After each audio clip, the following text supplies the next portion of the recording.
Hi, I'm Robert Taylor. You've tuned in for another episode of Ecclesiastical Matters.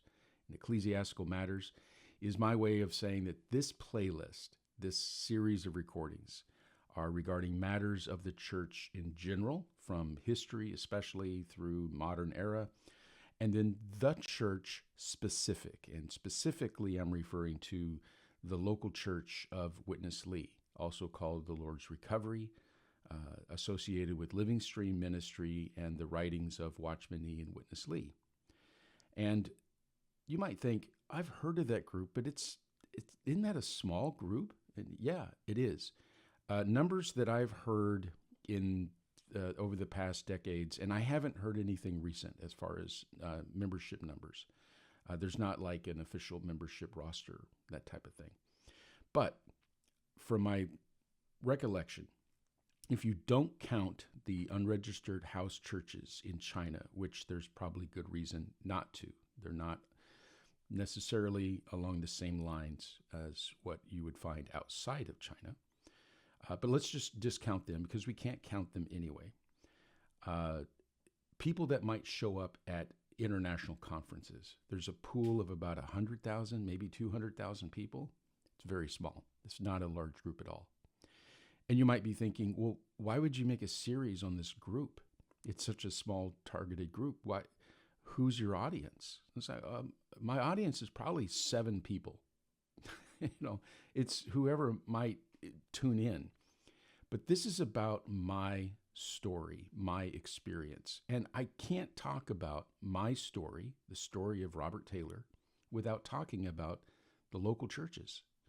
Because in 1985, as a freshman in freshman orientation, I was recruited on the campus of the University of North Texas into the local church, specifically the church in Denton, Texas. And since that time, a big part of my life has been wrapped up in and around the local church until 2017, when I really stopped meeting completely. To that point, there's no way that I can have a story of Robert Taylor without talking about the local churches. My children were born into the local church. Their early lives were shaped by their interaction with their parents and the local church. There's no other way around it. So this is not meant as like an agenda to target a specific group. This is my experience. And it happens to be largely regarding a specific group. Now, outside of the local church in my life, since that time when I was 18 and I was recruited in, I'm also in technology. I work in software production and internet services. Very boring, typical stuff. I live in the California Bay Area, a city called Pleasant Hill. And I hail from the great state of Texas, and I have generational ties to Texas going back to the mid-1800s. So I have a life outside of the local churches, but a lot of the choices that I made and were made for me in some way were directly related to the local churches. In fact, when I look at my resume over the years, I see periods of time where I did different things. Like I said, I'm in technology. So I've had programming jobs, but then I also have had stints where I did, how do I put it? Volunteer work or nonprofit work in publication, in radio broadcast, radio station operation, those types of things. And you're like, what is a programmer doing those things for? Well, that stuff was for Living Stream Ministry. It was not relating to any other group at all. In fact, there was only one other real audio work that I'd ever done for someone else. And it was for an investment firm relating to Shimon Peres, the former prime minister of Israel, on a investment group that they had to resettle into the Negev desert. And I did the audio transcription of that because the main speaking was in Hebrew. I did the English portion. I didn't translate it. I don't know Hebrew, modern or ancient. I was given a transcript and I read that. And so outside of that, anything I've done like broadcast work has basically been for the local churches, Living Stream Ministry. So what I'm saying is I can't talk about my life experiences, even a lot of my work experiences, without talking about the local churches. So someone asked recently, why did I leave, right? So if I say I was in from 1985 until 2017, that implies that I left, and I did. But before I can talk about why I left, I have to talk about what it is and what I was in, and maybe even why I was in it. So this is my experience. When I was 18, I've already covered this, I was recruited into the local churches. I was primed for this. Prior to that, since the time I was 15, I became an evangelical promoter of Christianity, of Western Christianity specifically. A personal Jesus, a personal relationship with Jesus, and focused on not being in a denomination, but on receiving believers. Even before I met the local church, that was a big idea to me, because in high school, I worked at a Christian radio station, and I wasn't very good. You can tell. I don't even know how to set my stuff up. The point is, I did that, and I got exposed to all the different Christian groups in San Antonio, Texas. Well, you might be thinking, why didn't you join one of those? Well, I got to meet with several of them. And the one thing I noted is that I couldn't understand why they weren't together. I understood they had differences. Trust me, I knew they had differences. But why were those differences holding them back? So I myself had this desire to find the people who just wanted Jesus and with each other. They didn't care about politics. They didn't care about their ethnicity, their race. They didn't care about any of these things. They weren't looking to put other people down. They were looking just, to have a relationship with God and move forward. So that was what I was looking for. And that's what was presented to me when I got to the University of North Texas, was that very thing. And I was ecstatic, and that's what I wanted. And so there were a lot of teachings in the group. Now, first of all, the local church refers to the fact that in their teaching that every church has a boundary. And the boundary is not a denomination, it's not a person, it's not a doctrine, it's not a ritual, it is the boundary of the city. So everyone should be a Christian, believing in the common elements of the faith. And if you're in the city, you're in the church in that city. So you don't even have to apply.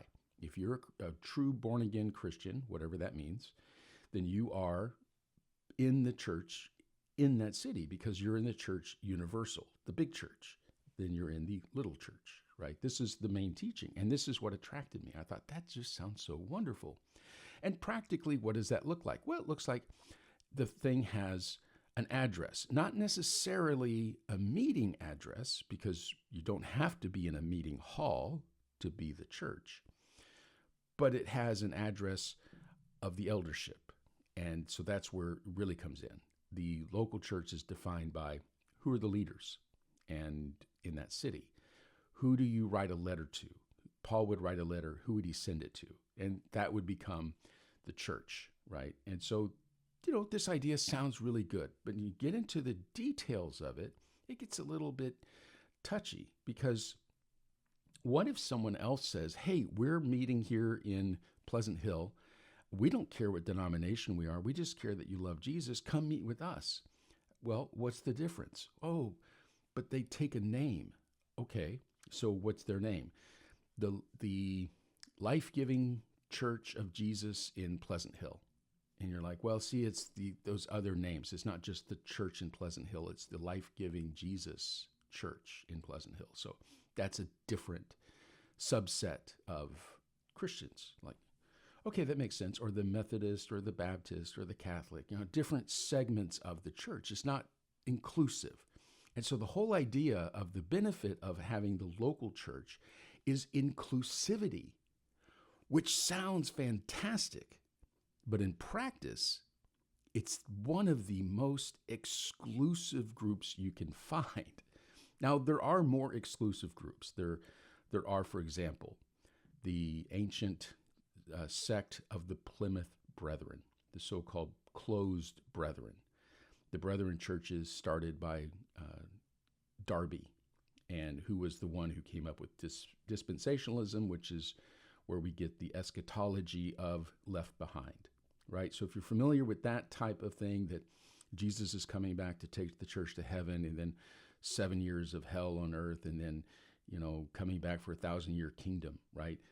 This largely is Darby's exposition, and this is also part of the history of the local church. A lot of the local church comes from that. Not all of it, but there's a large part. And so with that group, it still exists today. And by the way, I'll get to that in a second. They are closed. You have to receive a letter of welcome to meet with them. If you go visit their church meetings, you have to sit in a special section and you can't talk, right? Now, the women can't talk either, but, they're members. They just can't talk and they have to wear head covering. But the brothers who are in good standing, they can pray, fellowship, sing, those types of things. If you're an outsider, you can sit and watch. I don't know why you would, but you could. You could do that. So it's not that exclusive, not at all. If you were to walk into a local church meeting, what you would see is people sitting in a square, basically facing each other. And you'd be like, is this an AA meeting? This looks like an AA meeting. Is this an AA meeting? This is an AA meeting, isn't it? No, it's not an AA meeting. It's the way that they sit in this area facing each other, because there's not supposed to be a pastor. There's not supposed to be a clergy. It's supposed to be all the members together functioning, kind of like 1 Corinthians 14. So that's what it kind of looks like. And it looks like people are popping up and sharing and speaking, and it's quite interesting. When you get into it, you realize, oh, this is choreographed. There's an unwritten liturgy to it, but it looks all spontaneous. Like there's a part called the table meeting, and this is communion is shared at this point. It's where you break the bread and drink the wine. And during this section, there's a lot of hymns and shouting and prayer to the Jesus, and it follows a specific order. You may not know that for a long time, but eventually you'll be told, if you don't pick up on it, that there's a certain kind of song to sing at each stage in that table meeting. And woe to you if you call a hymn that's not in that stage. Somebody will say, how about instead we sing this? So yeah, that'll absolutely happen. I don't know. Yeah, so it's not as spontaneous or as organic as it might seem. It's very liturgical, which is surprising because you hear a lot of people talk against liturgy, and we don't need to have a liturgy. I can't believe you have a program where everything's written down. Now we do this and now we do that. Well, there is a liturgy in the local churches. It's just not, handed out before the meeting. You kind of have to learn it as you go, or you'll be taught it. I remember having meetings where it was explained to us, this is the way, this is the order. This is why you call this song at this time. Here's the reasoning. But it's very clear. They want you to stop calling the wrong song at the wrong time. Yeah, so that's there. But anyway, you would see this. So it looks different than other Christian meetings, but it's not that different from, say, the way the Plymouth Brethren met, or the way Alcoholics Anonymous meets. Try going into Alcoholics Anonymous meeting and talking about something else other than the big book or one of the AA publications. You'll get the same treatment. It's okay. That's just their focus, right? So if you've never experienced those things, it will seem very foreign to you. There's not a choir. You're the choir, right? And so is that good? Is that bad? Neither. It's just a different way of doing things with a history. They didn't invent this. They picked it up. So there's tradition. There's, a basis to it. This is not some kind of out of the blue group. This didn't start out of nothing. And it's not like it started out of Buddhism or something. People think that because Watchman Nee and Witness Lee were Chinese, that there must be an esoteric Eastern nature to this. No, seriously, there's not. There is not. You meet an actual person who's Tao or Buddhist or Shinto, they're not going to sound anything like anyone in the local churches. Not at all. Nothing. Zero. No. So anyway, what's the point of all this? The point of all this is this kind of different way of meeting, different functioning, this hidden rules of you pick up on as you go, and you're taught eventually, perhaps. This is what they call the church. This is supposed to be the inclusive group for all Christians. But as you can tell, there's already an order to things, right? And although there's not a special section to go meet like with the Plymouth Brethren,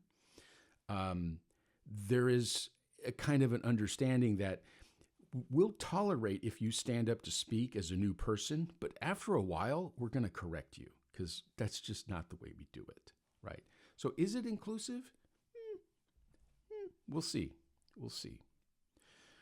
One of the interesting things, so I mentioned that there's a tie between the Plymouth Brethren and the local church. The Plymouth Brethren today still refer to themselves as the recovery. Yeah, the Lord's recovery. Yeah, so the local churches refer to themselves, because I'm no longer there, as the recovery. And you're like, which one is it? There's a tie, there's a history there, right? You can look on Wikipedia, find out about the Plymouth Brethren, what's been going on, and how they morphed now into kind of like a political organization that's involved in Australian politics. It's amazing to read that, and I wonder what history awaits the local church's Lord's recovery. It's interesting. So there is that. But why was I in that? Well, it goes back to what I was looking for. I was looking for people who really believed in God, really believed in Jesus, and had a real relationship with him. That's what I was seeking, because when I was 15, I had a indescribable experience. My parents had just divorced, which had a big part of it probably. And I was meeting with a good friend, and we were talking about some esoteric computer stuff and relating to philosophy.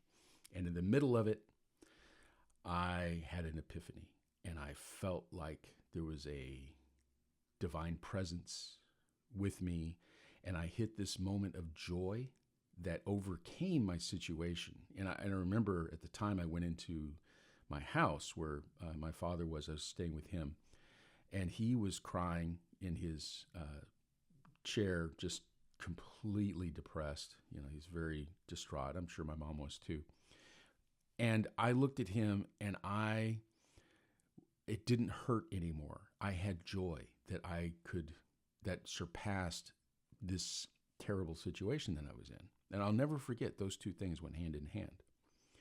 And then after that, even though I was involved in Christian groups, I didn't find people in like the traditional mainline churches who shared this real type of experience, this kind of thing. And I was even counseled that maybe I should, tone it down because not everyone has that kind of experience of Jesus. And I'm like, well, why not? Right. So I was looking, and eventually I went from the United Methodist to the Baptist and looked around to different groups.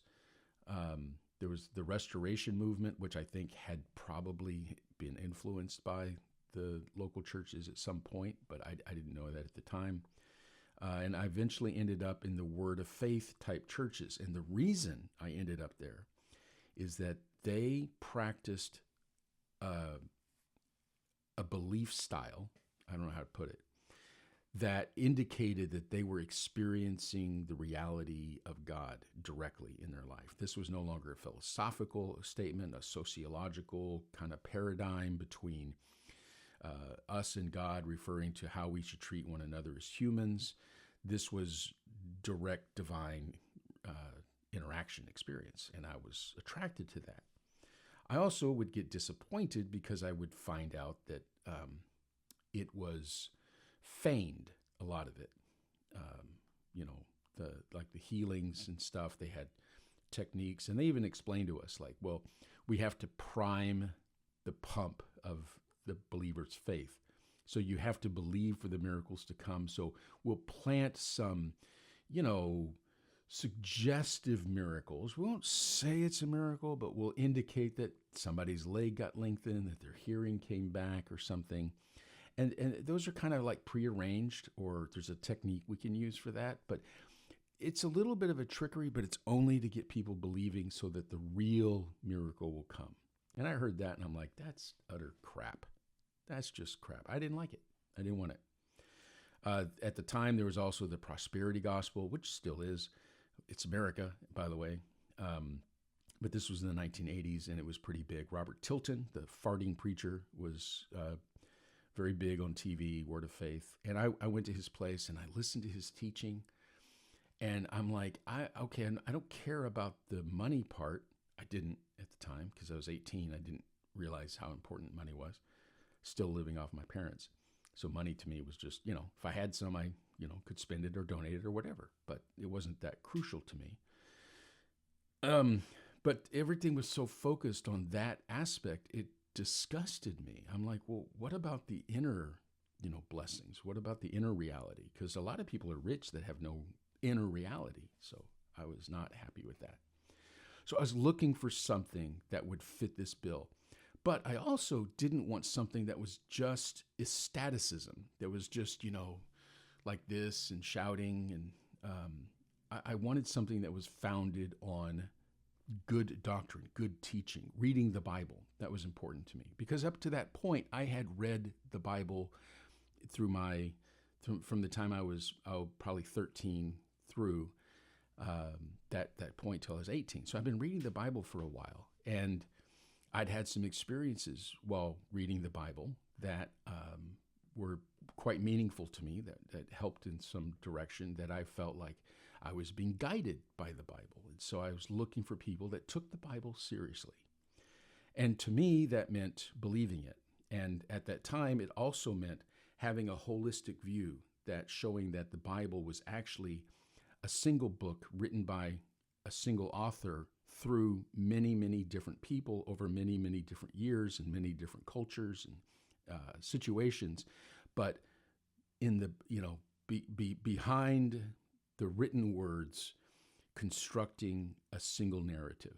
And the local church, boy, that's where they really stand out. They really have that down. They have a view. They talk about Genesis 1 and 2 and Revelation 21 and 22 being the bookends of the Bible. And everything in Genesis 1 and 2 eventually is built up and consummated in Revelation 21 and 22. So you realize that these are the important things, and everything in between that is how you get from raw material in Genesis in the garden to a built-up city, the New Jerusalem, which has the tree of life with the river, the tree of life going on both sides, gold, silver, gold, pearl, precious stone, gold, silver, precious stone, gold bdellium over here, and gems. And the bdellium was a tree-like substance it's a tree substance that looked like pearl, is what the footnote in the Recovery Version said. So it's kind of like a pre-animal based pearl. Then you had the need for resurrection because of Genesis, or salvation because of Genesis 3. Sin came in, so now you needed the blood sacrifice. So now the pearl comes from an animal instead of a tree, right? So all of this ties in together, right? This whole understanding of the Bible as a unified, univocal book. And I loved it, and I needed it at the time for my own faith. And this was very, very important to me because as I got to college, I started meeting people who also read the Bible, but they read it to defeat it. And I had never met that. So, for example, when I was with the Methodists and the Baptists and the Pentecostals and the Charismatics, no one ever talked to me about why did Jesus pray on the cross? If he's God, why did he pray to God? Why did he say, my God, why have you forsaken me if he is God? I hadn't heard these questions, right?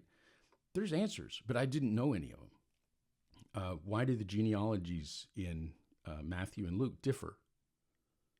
I don't know. So these kinds of questions were causing me to doubt. And I remember I called a pastor I knew from the dorm room. And I was so scared after running into people asking me these questions. And I told him, I said, I don't know the answers to all your questions. I just know I've met Jesus. That was my answer. Then I went ahead and called somebody and I said, help. How do you, I know you've been to seminary. How do you tell a Muslim Jesus is God? That's the exact question I asked because these guys were Shiite Muslims from Iran and practiced debaters of Christians. That's who I'd met. Amazing. Anyway, the pastor said to me, well, I don't believe, strictly speaking, Jesus is God. And my mind was blown. And I felt like, one of those B movies where you have the family comes into this small town and they get chased by the Satanist and then they find the sheriff and they're like, Sheriff, save us from the Satanist. And it turns out that he's the head of the coven, right? That's how I felt. I felt like I was being chased by the enemies of God, and this pastor was the biggest one of them because he didn't believe, strictly speaking, Jesus was God. I'm like, oh my gosh. So, that just threw me for a loop. And so at that time, the people that I had already had contact with in the local church and had been warned about just in a matter of days after meeting them were still coming by my dorm room. And so I was wary of them, but I was also hurting because I needed answers, right? I was feeling this cognitive dissonance, and I needed someone to help me turn it off. It was very uncomfortable. And they did. They shared with me portions from the recovery version of the Bible. That's the Bible that Living Stream puts out. That's translation of the Bible, but also contains the footnotes. Kind of like the Schofield Reference Bible, which used the King James, but used the King James, but had a bunch of notes that just, to try to explain the Bible and really gave the Darby Brethren version, the D.L. Moody teachings into the Bible itself. So if you were reading the Bible, you would get their teaching. So it would help strengthen that point of view. So the recovery version did the same thing. It's extremely powerful apologetics as far as, coming up to, is the Bible univocal? Is there one story behind it? It's amazing. It doesn't get into anything like there were dinosaurs in Noah's Ark. It's none of that. It actually appeals to an intellectual person. It talks about, instead it goes with the gap theory, the gap in time between Genesis 1:1 and 1:2 that's indeterminable, and uses other books to indicate that there was a gap in time there that we can't account for.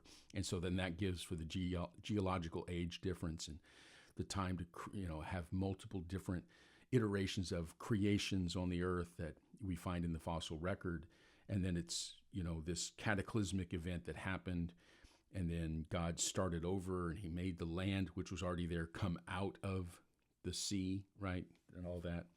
And then Adam was formed of the clay, and maybe that could have been like, using an animal that was there, but adding the breath of life, which made Adam different from the animals. You could be an intellectual and kind of go with this.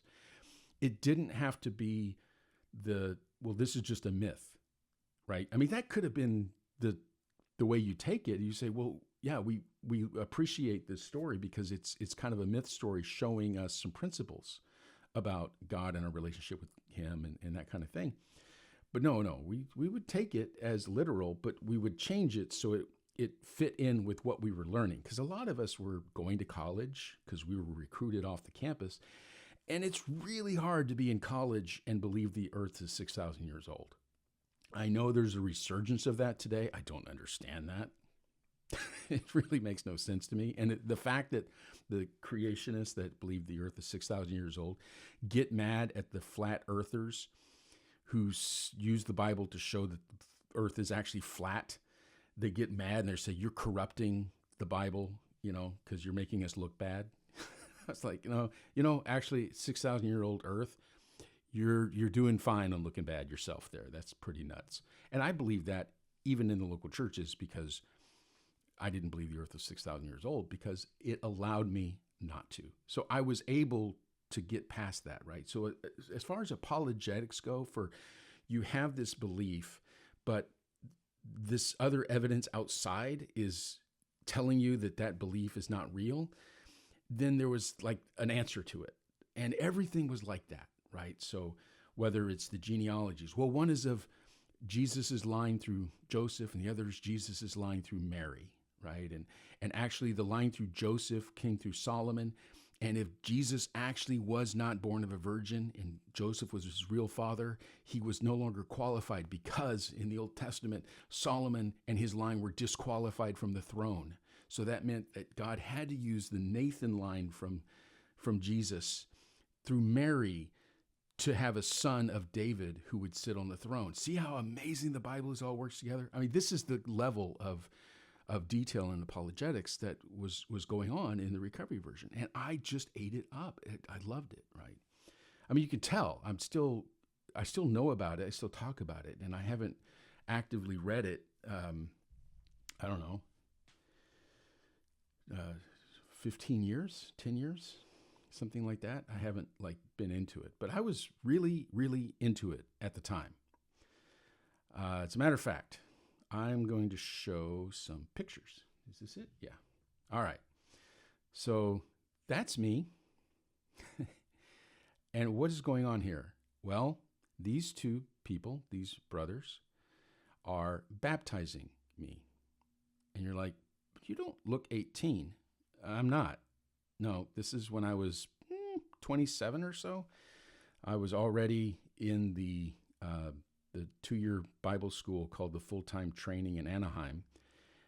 But I was on fire, and we believed that, new starts could mean getting baptized again. So that there was nothing wrong with that. So that was me, pretty on fire, getting baptized. Let's see now, how can I move this forward? Because I do want to move it forward. I can do this. Now, this is me in the Full-Time Training Anaheim, and these are the people that I was with. Yeah.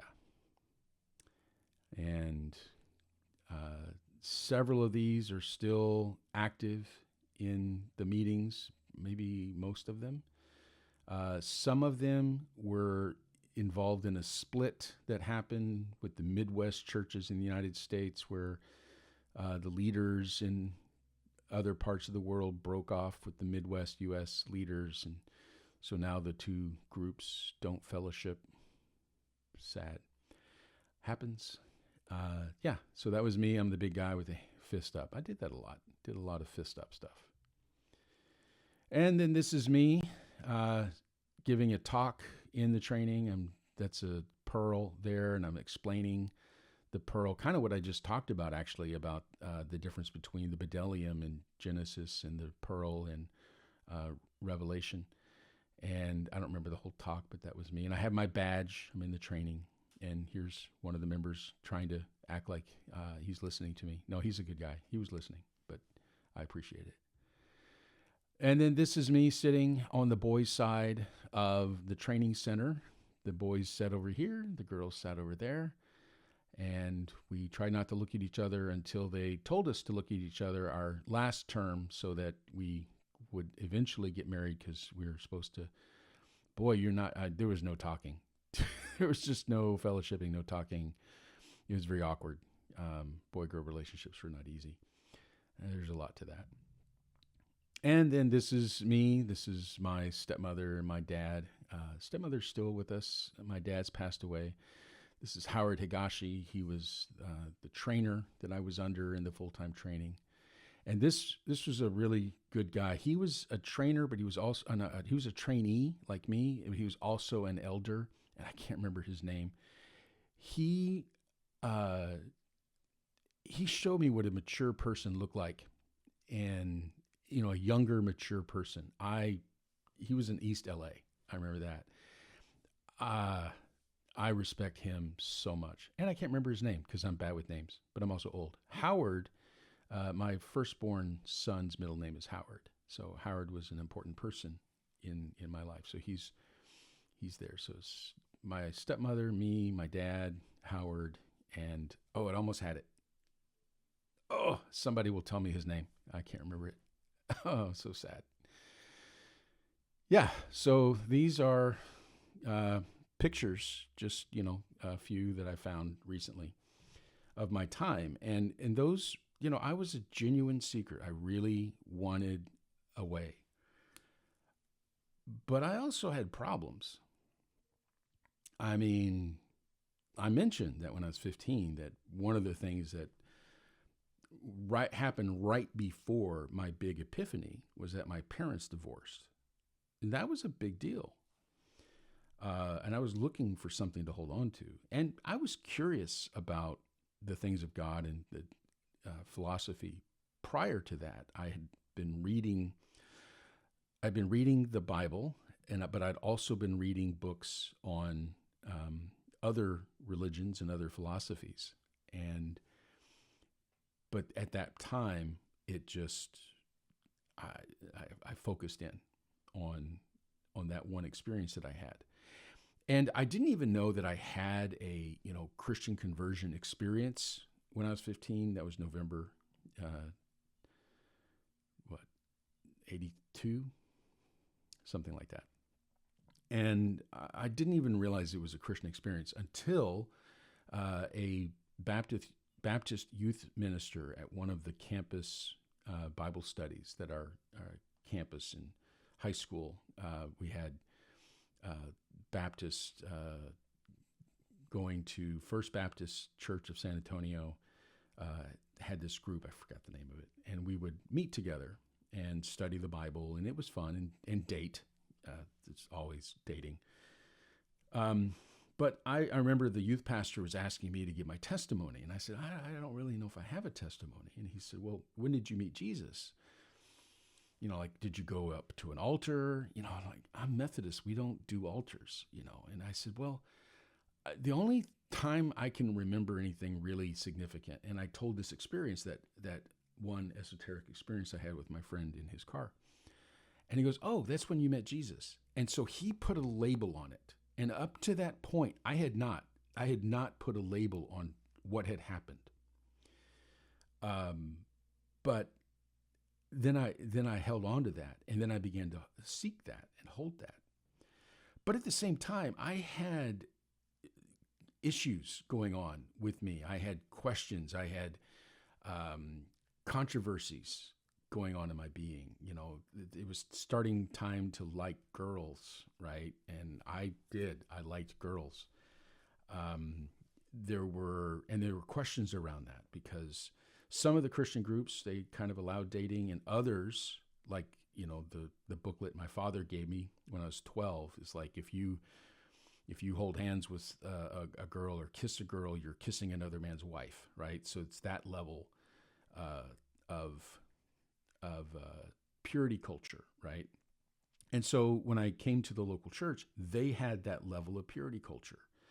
And you can hear phrases like, if you kiss before you're married, you're now just used bubble gum. You're unwrapped, chewed, and spit out, right? And just imagine being a normal human being and going through normal human experiences and being told you're garbage, you're used up, you're trash, you're just wasted bubble gum, right? That's that doesn't lead to self-harm, does it? Hmm? Yeah. So it's not healthy at all. And I remember I already mentioned this, that I had a girlfriend and was counseled to break up. But I was also in a church full of other young people, and there were guys and girls, and I was attracted, but I couldn't do anything about it. I couldn't say anything about it. And as a matter of fact, there was one time, and I was probably a couple years into the meetings with the church. There was one girl, she and I clicked, and it was subtle because, you're not supposed to, do these things. But I would find a way to talk to her, and I got called out for it. The older guys noticed, right? Because they had the same problems. And all they would tell me is, hey, don't do that, right? What are you doing? Focus on Jesus. And instead of like, oh, are you having, I couldn't talk about what was happening because it was selfish, it was sinful, it was the flesh, and we were above that. We needed to be for Jesus and not for the flesh, not for sinfulness. And so, man, I mean, that just built up so strong. And I know that was not healthy. So I remember later in years when I had gone on to now, I was being more involved in helping younger students. So at that time I was a younger student and I was still getting a lot of the attention. But now a few years later, I was being asked to help younger students. So I wasn't getting the attention so much, I was giving the attention. And I remember sitting and talking with these young men, and they wanted to talk about their urges and their feelings. And I was totally uncomfortable because if you talk to one of the leading ones in the churches, you would never know that they had an urge. And if they did, it was something in the past. It was something they dealt with. It was something that they went through the experience of life steps. There's a book called The Experience of Life, and that they got through it and it was over. It was done. Yeah. They no longer had those things. They had moved beyond. I remember that being said, it was either in that book or it was in a message that Witness Lee talked about having put all the meaner things of the flesh behind him. He no longer was, tempted in sexual matters or financial matters and all. That was so long ago. Now it was the finer things like, do you spill water on somebody as you walk past with a cup, right? This is the level of dealing that he was having. No longer worried about, am I lusting or am I greedy, And I was like, oh my gosh, I want to get there. I would love to get there. Can I not have these basal desires? Really? So, that was a big thing. And the answer was no. I couldn't. No. No. Yeah. Now, some people don't have a problem with that. I don't think that's that common though. But I remember I'm laughing not because I'm making fun, because the situation. So someone that I had been in the training with, the full-time training, came to me and talked about their desires, and they felt like even though they were abstinent, they weren't getting with anybody, they weren't doing anything weird, but they were they had their desires, and they had some actions relating to that, and it was driving him crazy. And he went to one of the trainers, and the trainer told him, well, take the blood, confess to the Lord, and just move on, right? In other words, I don't want to talk about this. Not going to discuss this with you.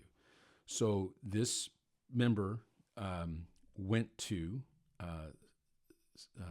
Sex Addicts Anonymous, something like that, because he figured that he was a sex addict, he was a deviant, and he needed help, and that his life was in shambles. And so I was curious because I'm thinking, oh, well, I'm not too far different from you. So, what's going on? How did that go? He came back and he goes, okay, I am not like that.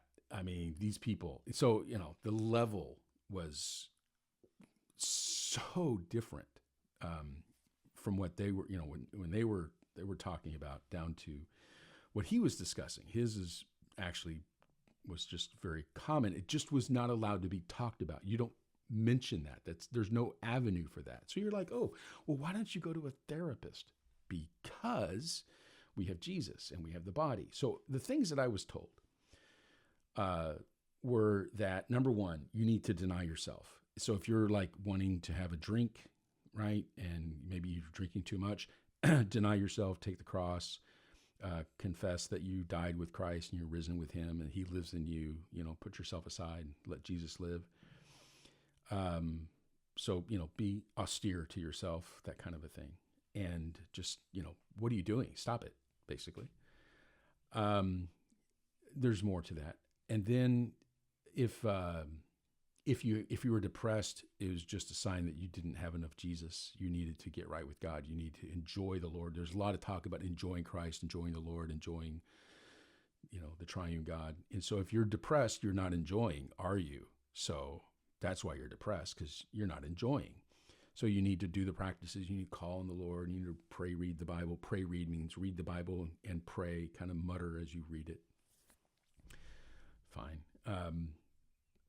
All of these things are not bad things, but they're in lieu of addressing an underlying problem. And it wasn't until, so that I was 18 when I came in, it wasn't until I was 28 that I started getting any kind of professional help. And it came from the doctors related to the full-time training. Yeah, the Scatterday, Dr. Scatterday. And I went in because I was having suicidal ideation. I just remember the moment it came over me. I was just sitting in the meeting and all of a sudden I just felt horrific. And when I gave this description, he said, that sounds like a chemical imbalance. And it was my brain. I could just feel the chemical change going on. And that was why I did that movement. And so he put me on antidepressants for the very first time. Now, he was a doctor, he prescribed it, and he did that. And but it was not accompanied with anything else. It was just, take these things and I hope you feel better.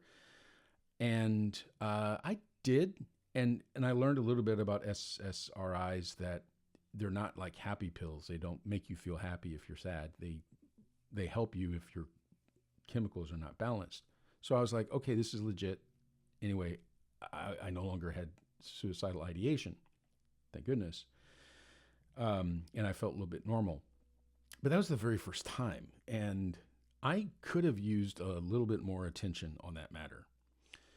So anyway, I struggled with my public persona and my private life from the time I was at least, after 15, when I, became an evangelical type Christian, I had this dichotomy within me and I didn't know how to do it. So on one hand, I'd be in a meeting and I'd be very, praise the Lord, hallelujah, amen, and preach the gospel, talk about the Bible. And without trying to force it, I wasn't trying to fake it. I was just trying to be present and be in context of what was going on. So I wasn't like moping around, and I wasn't like, like looking on my phone. Well, we didn't really have phones, but in my head, looking at my phone or thinking about other things. I was focused and I was there. And so I looked healthy. I looked good. But I remember there was a period of time when I was in Austin, Texas for one summer. I'd be in the meetings and I'd be fine. And I'd walk out of the meeting and I would be in darkness, complete, utter darkness. And I was about 21 at the time, 22.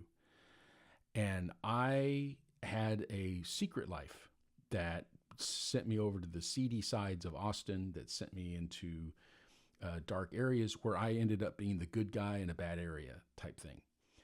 And I started having this black and white personality where in public I was this way, in private I was that way. And it was driving me absolutely insane. And so I had tried leaving about that time, not meeting with the church anymore, because I just couldn't handle it. I couldn't figure out how to do it. How do you live this kind of austere, perfect life where you don't have desires? I couldn't do it. And so I'm like, I'm not good enough. I need to leave. And so I tried, but I didn't stay away for long. And eventually I asked for help, and a couple people came and helped me get back on track and get back to the meetings, and put away all those other things of the darkness. And I did that. And that was good. I needed that kind of help and that kind of structure at that time. I really needed a therapist, but that was beyond what I could handle at the time. And I don't know if I would have taken one if it was suggested, because I myself was in that evangelical pool where I don't need therapy, I need Jesus. Interestingly, it was a Living Stream publication that helped break that cycle for me, but that comes later. So eventually I get back on track, I finish college, and I go to the full-time training. And in the full-time training, I had some really wild experiences. I'll talk about it maybe another time. It goes into some of the background issues in Living Stream ministry and some of the things that happen that might sound fantastical, but I was there. Anyway, I'll just tell you one of them. My first term in the full-time training, I got some notoriety, and I was applauded. Okay, just put it that way. I was applauded. And that had never happened. There's so much talk against the self and against, yourself, your mind, getting out of your mind, you're nothing, you're dead, these kinds of things that no one had ever applauded me. And all of a sudden now I was being applauded. It was weird. I didn't know how to handle it. So after the first term was over, one of the leaders in the local church overall, and one of the leaders in Living Stream ministry, named Ray Graver, he pulled me into his office. And first of all, it was in the private area of that meeting hall that we were in that I showed you the picture. It was a private area that was the office of Living Stream ministry. You didn't just walk in there. No, you didn't go in there. Anytime you got invited, even to walk into the general area, it was like, this is very special. I got to Ray Graver's office, and he sat down and he said, hey, you have a special portion in the body of Christ, and you don't need the training. You're beyond the training. You already have a function. How about you just come and serve in your function? And I'm like, trust me here, I'm not 18 anymore, but I'm still very vulnerable, and I'm still not mature for this conversation. It caught me way off guard. I was 27, and I was in shock. Like, what? Because remember, I was just saying, no one had ever praised me. And now this guy was saying, you have a special portion, you have a special place in the body. And he said, as a matter of fact, I know this young sister who serves with Witness Lee, and I think y'all might be compatible. And, you can't be dating in the training, but, maybe you don't need the training. Maybe you can go ahead and start dating. And I knew who she was, but there was no chemistry between us. There hadn't been. And remember, I had said, we don't talk to the girls. And now he's actively pushing me to consider marrying her. And he said, I know you have to be attracted, and so maybe you just go and meet with her. I don't know what's going on, right? So that threw me for a complete loop. Well, later I went and I talked to Howard, because he was my trainer, and I told him what had happened. And Howard got mad. He said, you signed a consecration to the Lord Jesus that you would not consider relationships with girls until after the training. And here you are, you're considering it. He says, I don't care that it was Ray Graver who came to you. You made the consecration to God. You should know that not everyone is perfect, and you need to learn the weaknesses of the different brothers in the church. And that was a huge help, because up to that point, none of us had been told you need to think about the weaknesses of the leading ones. There was no such thing. If you said, hey, did you notice this leading one has a weakness? Oh my goodness, cover the brothers, don't do that. What are you talking about? But he was actively telling me, a little late, that I shouldn't just believe what someone said, and I shouldn't just, take it. I should actually question it. And by that point, I'd been in 10 years. Yeah, at that date that I was talking to Howard, I'd been in just over 10 years into the church life. And that was the first time someone told me I should question one of the leaders. Right? I mean, I should question me. That was always there, but not one of the leaders, because of deputy authority, because of, that God always uses special people and you don't question them. Even if they're wrong, you just go along with it because God will bless, right? That's the whole thing, the authority, spiritual authority. And now I was being told, don't do that. And it was like, oh. So it helped me mature. So was the training helpful? Yeah, it was. See? It helped me get free from that. Yeah.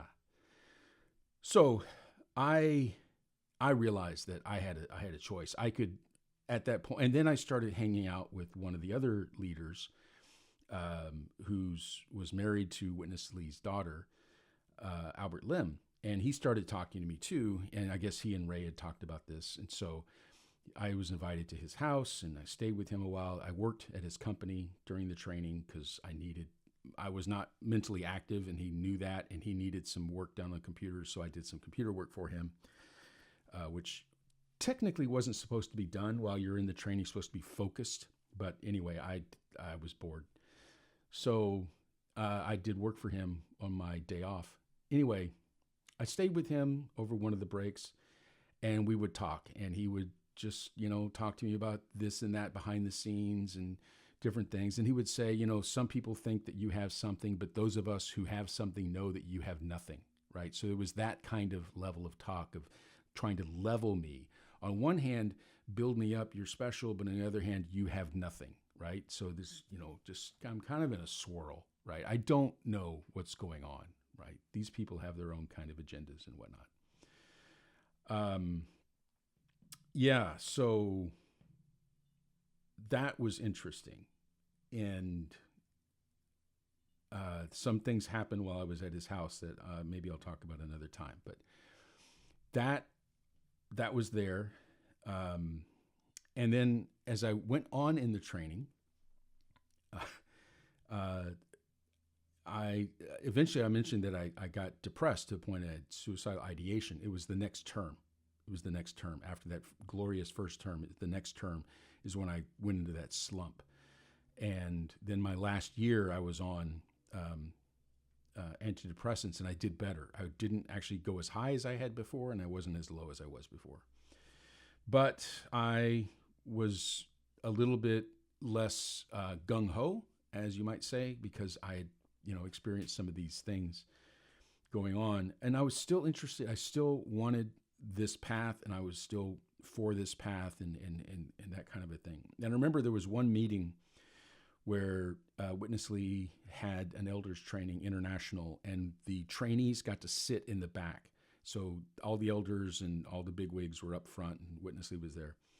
And Witness Lee gave a message, and then none of the elders were talking. And so he got angry, and he opened it up to anyone in the back who wanted to say something. And the topic was miraculous normality. I remember the topic, miraculous normality, the mystical realm. And I stood up and I mentioned that I had heard a radio broadcast where someone had talked about Jesus in a way that was, against our way of speaking. And I thought it was unhelpful. And I said, and I just said this, give me a radio broadcast so I can talk about this divine mystical realm. And I sat down, and the guy next to me, who you saw in the picture, he goes, "Hey, did you know you just asked for your own radio station?" I said, "I did what?" Yeah, I was just talking, and I did that. And so I didn't think anything would come of that, but the fact that I'm telling you that's foreshadowing. The leader of LSM called me to his office, Andrew Yu, and he replaced Philip Lee, who resigned or was kicked out for good reasons.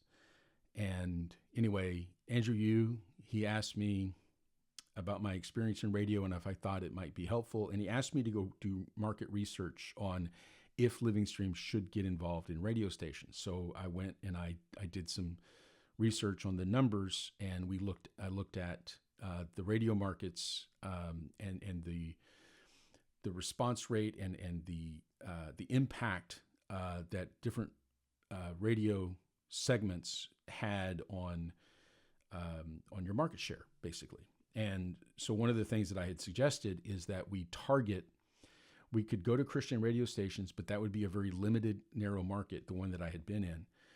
But instead, if you looked at some of the larger stations that had the Clear Channel, and there is a Clear Channel radio, but back then they were called Clear Channel stations. They were not one company. They were given a license by the FCC not to share the airspace with other AM broadcasters. And that's how Clear Channel came about. They bought all those up. Anyway, that if you were on a Clear Channel station at night, you could be heard around the world pretty much, especially on the lower bands. But like WAI was heard from San Antonio, was heard all over the Western United States. And then if certain atmospheric bounces could happen all around the world. And I said, you could reach a lot of people that way. And you're not stepping on Christians' toes.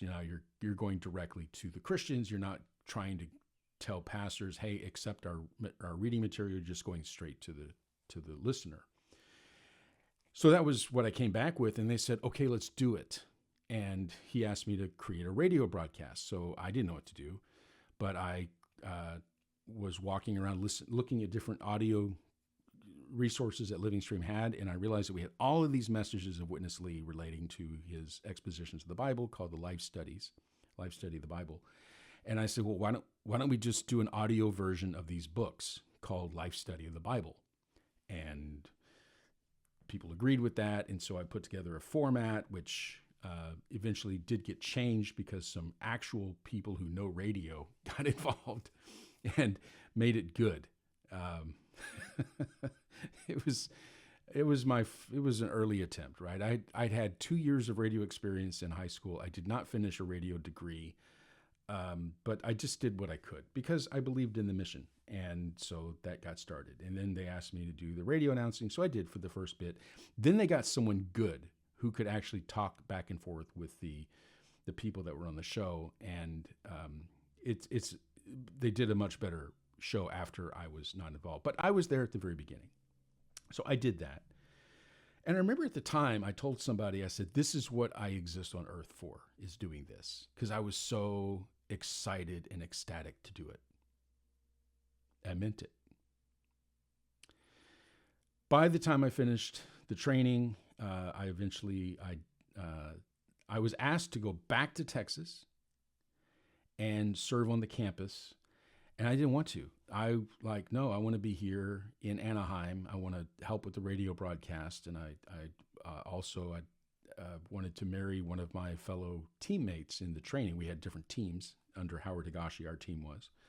So I got married. Now, I got engaged. We graduated from the training in July of 1996. I got engaged in August, and I got married in November. And that sounds quick. It is quick, but it was not out of the ordinary for the local church, at least not at that time.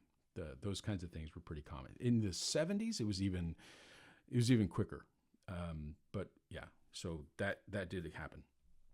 And by the time I got to, so I was 96. By the time 1999 came along, I was itching to go back to my work in technology. I found myself being distracted. I was doing the work I was doing for the broadcast section and converting the audio for radio use, but in my free time, every free moment, I was picking up where I left off on internet technology. And I don't mean HTML, but I mean the back-end service stuff. And it was exciting to me. And I felt guilty. Well, everything is tracked and recorded in in an office when you're online. So one of the one of the editors of Living Stream Ministries, also their technical person, and who reviewed logs, he came up to me one day and goes, "Hey, you really like that internet technology stuff, don't you? Are you thinking about getting a job?" you know, I was like, "Oh, I'm caught," right? And I was, so there are a couple things going on. I was longing for the technology that I had been part of that was now like taking off. But I also was realizing that although I was doing this work in a serving capacity, serving the Lord and serving Christians and all this, inwardly, I still had that dichotomy going on. I was not good inside. And I had that double life still, and I felt awful. And I knew that eventually something would have to happen. And I thought, you know what? I'm going to go ahead and quit serving so I don't besmirch the reputation of Living Stream Ministry and all that. Now, and I did. And so I went and I said, I need to quit. I didn't tell them why, because how do you tell them? There is no openness. There is no like, hey, I'm really struggling over this matter and that matter. There is nothing like that. You don't do that. If you do that, you're told, go take the blood, don't talk about it, basically. But I did get some help because there was a booklet, and it's called The Mystery of Human Life. And in there it talks about, it's a very short, kind of easy approach to the gospel and kind of covers some of the local church philosophy. And one of the things it talks about the three parts of man: spirit, soul, and body. And now you might be thinking, oh, spirit and soul, isn't that the same? All right, but in this theology, spirit, soul, and body, three different things. The spirit's for contacting God, the mind is for contacting the mental things, and the body is for contacting physical things. In there it says, if you have a problem with the body, go to a doctor. If you have a problem with the mind, go to a psychiatrist. And if you have a problem with the spirit, go to God. It was the first and only time I've seen anything about going to a psychiatrist or psychologist, anything like that. But it said that in this booklet. And we used this booklet to go announce the gospel to people. So I knew the booklet very, very well. I knew it also in Spanish at the time. I did. I don't speak Spanish, but I knew that booklet in Spanish. So I was very familiar with this, and it stuck in my head. So eventually, after I left and started having some problems, that became more and more manifest with, my relationship with my wife just deteriorated, and it was pretty much over long before it actually ended. We officially separated in 2017, but we had separated many times before that. It was basically over about 5 years in, and that was a very difficult thing and part of my journey, part of my life, and I'm not happy about a lot of that, but it did bring me to where I am today. I went through going through that, and I made it through it, and anyway, we have 3 wonderful kids through that, 2 daughters and an older brother. Very happy that is what has occurred. And I learned a lot. And I think she did too. But in that time, I was cratering. And I also, if you notice in those pictures, I was very, very heavy. I'm heavy now, but I was much heavier at that time. And so in my late 30s, I was getting to the point where my life expectancy was about 5 years. It was about 5 years. So what do you do, right? So I had been, I was a yo-yo dieter. I would go up and down since I was 18. And, I think in 92, I'd gotten down to under 200. And then, 96, I'm 300 or 280. And then by the time I was 38, I was 355 pounds, 355 pounds. My life expectancy was 5 years. I went to a doctor, and we stopped trying to do drugs to help lose weight and all that. We were past that. So we did gastric bypass, the Roux-en-Y gastric bypass surgery. Very extreme, right? We didn't have Ozempic back then. I don't know. That might have helped. But anyway, went the surgery route, changed my anatomy. Now, to do that, you have to get clearance from a psychologist. So I had to go to a psychologist. So while I'm talking to the psychologist about why I want to change my body, and I'm explaining that I know I'm saying to God that, hey, I think we can do better. The body you gave me, I think we can do better, right? That I'm, that's what surgery means in that kind of way, a change surgery. And he was like, wow, that's really insightful. I'm like, no, I've thought about it a lot because I kind of feel guilty, about it. It's like, oh, I'm taking this perfect body God gave me. Is it perfect? Really? No, I think we can improve it. Okay. In that talk, I mentioned, oh, hey, by the way, I have these background issues that nobody knows about. And he's like, what? And it just came out, all of the stuff. And he's like, okay, first of all, it has nothing to do with the surgery, but you have got to talk to somebody about this. You have to.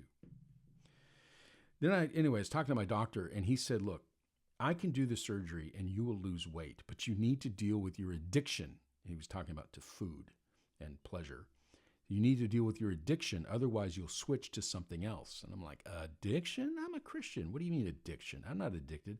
355 pounds of me saying, I'm not addicted. What are you talking about, right? I completely blind. I had no idea what was going on. And yeah, so all of these things just building up, and I'm just eating myself to death. And, so he told me that. And I'm like, huh? And I had drank alcohol before that, and I probably was on my way to having a problem with alcohol, but maybe like at the time I was 50 or 60. But what I found out is when I got the surgery, it changed my anatomy, and it changed how alcohol affected me. And instead of having a high tolerance, I now had zero tolerance, and a mere glass of wine would get me just sloshed. And I didn't mind it. Well, it sped up whatever approach I was making towards having a problem drinking. And I had that surgery in 2005. By 2009, I was no longer functioning as an alcoholic. I now had a serious problem. It was interfering with my life. And so I started trying to quit. I remember a friend of mine taking me to my first AA meeting, and I felt guilty. Not that I had a drinking problem. No. And not that I couldn't go to AA by myself and I needed a friend to take me. No, that's not why I felt guilty. Do you know why I felt guilty?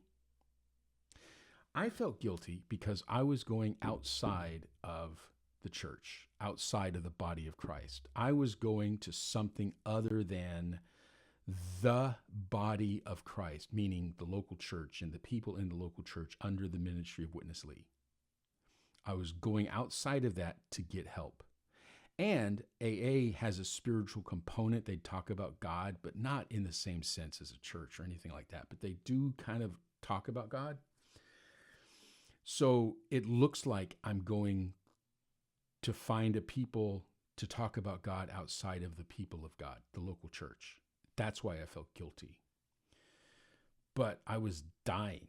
I was dying in the local church from alcoholism. And I didn't have anyone to talk to. Nobody was an alcoholic, at least that I knew of. Only people that had a problem with alcohol had a problem with alcohol before they went into the recovery, not after. And so I remember, I'm like, I needed help. And I did talk to some of the elders after, several attempts at quitting and talking to different ones. And they said, oh, well, there's this person, he used to be an alcoholic, and then he came into the church and he's no longer. I'm like, that's not helpful. It does not help me. But there was one person who was open that he became an alcoholic or returned to it or whatever during his time in the local church after he had joined and he became an alcoholic. And he went to AA in the church and got help. So I went to him, and he's no longer alive. He passed away. But He was the only person I'd ever met that I could talk to about the specific problems going on in my life, of anybody. And that happened, well, I was in Seattle, Shoreline. So when did that happen? That must have been 2011, 2012. Yeah. So yeah, for 3 years I've been trying to quit. I couldn't quit. I was going to rehabs, and I'd go back to drinking. And when I was in the rehab, of course, I'm under the AA stuff as well as the doctor's care. And when I get out, they recommend stay with AA. And I would for a while, but then I would feel guilty that I'm away from the church, and I would quit going to AA and I would just go back to the church. I'd redouble my efforts to get back into the faith. I would, begin speaking on a regular basis. I was in the rotation to give the special message, and I would, do the different things, and I would serve this way. And eventually, after about a year, I would drink again. And then it was, all bets off, and I was gone. And this happened 3 times that occurred. And one of the recurring factors is that while I was in the rehab or the AA, when they would talk about the spiritual side of the Alcoholics Anonymous program, which is there, it's a side that's meant to show that you don't have power and control. You need something higher than yourself to do this, right? So it's a way of like reaching out for help. Very basic, very general, nothing specific. It's not doctrinal in the least. But I felt that they were wrong, that I knew the real God. I knew his exact name, right? The Lord Jesus Christ, and I could call in his name. I knew the way to contact him, and I knew his church. So these people were just wrong. And here I was, right? So remember, it's 355 pounds. And I was telling the doctor, I don't have an addiction, right? Obviously I did. And now I'm telling these people who are now freed of whatever alcohol or drug problem that they had. They were living in a state of freedom, and they were talking about their experience of God that they had. And I was telling them that they were wrong. Now, I wasn't saying it out loud. I wasn't sitting in the meeting at the AA and telling everybody, you don't know God, I know God, you don't. I didn't do that. This was all internal. So I could not give myself over to what they were saying. And if they asked me to say something about God, I would go right into local church lingo. And they had no idea what I was talking about. It was eye-opening because I had been so much into the Living Stream lingo, I didn't realize I was speaking another language, completely foreign to anyone on the outside. Yeah. So that's why in my videos, you'll hear me, I'll say something and I'll explain it, because there's a lingo that just people don't know. Like, for example, I mentioned Christendom, right? Christendom is just a general word referring to the domain of Christians, right? The domain of Christ. It's the things relating to Christ. That's the word.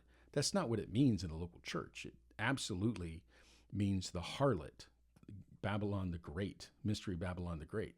It's not a positive term, right? So that's why I do those side notes, because you're not going to understand the significance of the words as we understood them unless I explain that.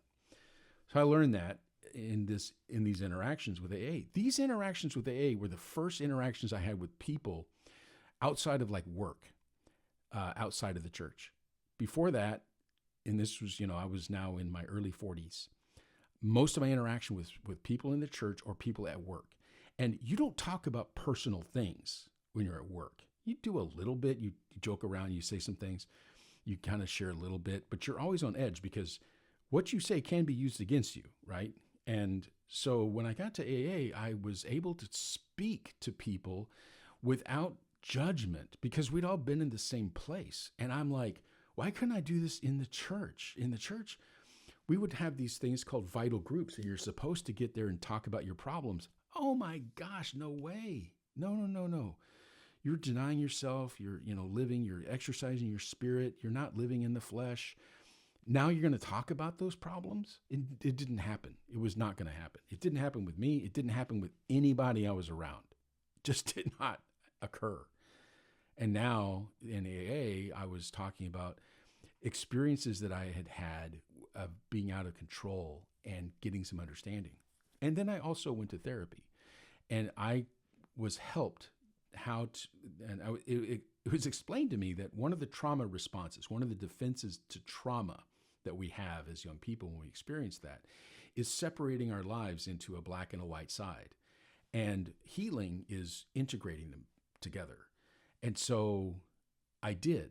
I went through a long process to integrate those together. Now, for example, one of the things that would happen on in the white side of my, or the light side of my dichotomy, I would never utter a curse word, not by forcing myself not to. I couldn't. I could not say a bad word. It just wouldn't happen. It would always come out, muffled, right? Like darn, shoot, something like that. It never came out in the derogatory basal form. On the other side, I could curse like a sailor, no problem at all. And it was stark because these two never crossed. I wasn't like ashamed to curse on this side, and I never cursed on that side. I had two different personalities. And now I can say some shit. See?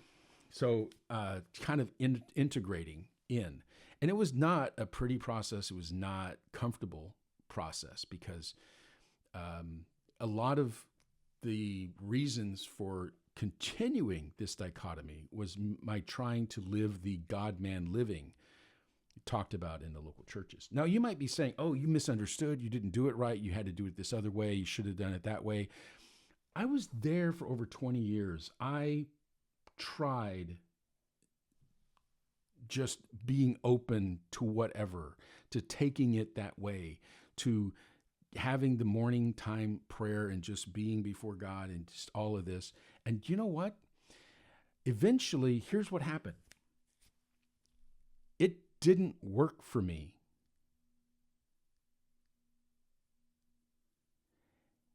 It did not work for me. So in 2015, I went to treatment, and I came out and I stayed in AA. And so for a year, I was not drinking. I was sober. I still, and I was talking with well, he's passed away, Jerry Reimer. I was talking to Jerry Reimer in Shoreline about his experience. And well, he had been in AA after coming into the church, but he said he was only there till he got to the stable point, and then he switched from going to AA to reading the life study and the books of Witness Lee, the expositions of the Bible. He said that he changed his drinking game to his reading game, to his life study game. And so that's how he stayed sober, is he got drunk on the ministry of Witness Lee.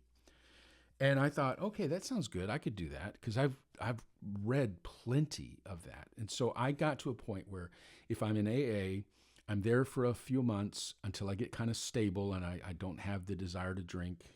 I'm kind of over the cloudiness of all that problem. And then I just dive into the life studies. I dive into the serving, and then I drink. So in 2016, I'd been sober for a year, and I was going through a program with my local AA group. They had a special program to go through the steps, the 12 steps, and outside of the meetings. And so I was doing that. And in that session, one of the leaders said that a lot of you have not had experience in a formal religion, and you might need to consider that because what AA provides is not a faith. It's not a community of faith. It's a community of alcoholics helping one another, and you might need to actually go into something more formal. And he said that might be where you actually continue your healing. And I kind of perked up, and he knew me, and he looked at me and he said, except you. And he talked to me later, and he said, He said, you were so much into, because I told him my story. He said, you were so much into your church, into your faith, that I think you got blinded from God. You know, and anyway, it's not going to help you, because every time you go back, I know when you go back, because you stop going to the AA meetings, and then you start drinking. And I've seen this pattern. You know, this was 2016, and he had known me since at least 2012, so for 4 years. So he had known me because I'd been around, and I was offended. And at that time, 2016, there was a training that was going on in the Seattle area. It was the one that Minoru put together to become an elder, leading one, serving one, deacon, something like that. And it was this intensive training. And so I'm like, let's do this. Let's get into this. I was invited to go, so I did. And I'm like, I'm going to dive in. And so I get ready, and I go down there, and I go to these meetings, and they are dry. It's the same stuff, but put in a way that you're not good enough, and you're not reading it right, and you're not studying it hard enough, and you need to do better. And I don't even know what the whole point was, to be honest. It was very much like going to an Itero, where, you know, you're reading the ministry, but in a way of duress. I don't know how to put it. It's a weird feeling. It's a weird feeling. You know, they want to show how, you know, it's at a higher level or whatever. It's not just the college age training, but it was wooden to the uttermost, man.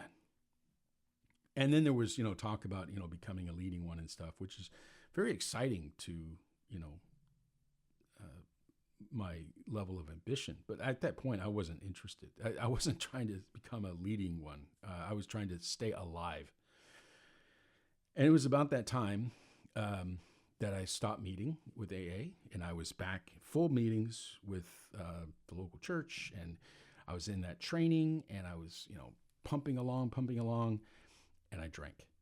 And then all bets were off. And so it took me the rest of the year of almost ending my life to eventually I was, you know, kicked out of the house, and which I should have been, and I was living in a rented boat on Lake Union, and my alcoholic neighbor, who had less of a drinking problem than I did, called 911 because I had not resurfaced after starting drinking. I was sober when I got to that boat, and then eventually I ordered from Amazon Prime, and I found out they delivered alcohol. That was the end.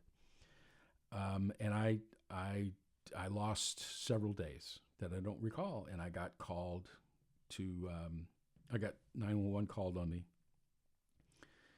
and saved my life. And again, and then that time when I woke up, and I was 50 years old on my birthday, I woke up in rehab, sober, but barely.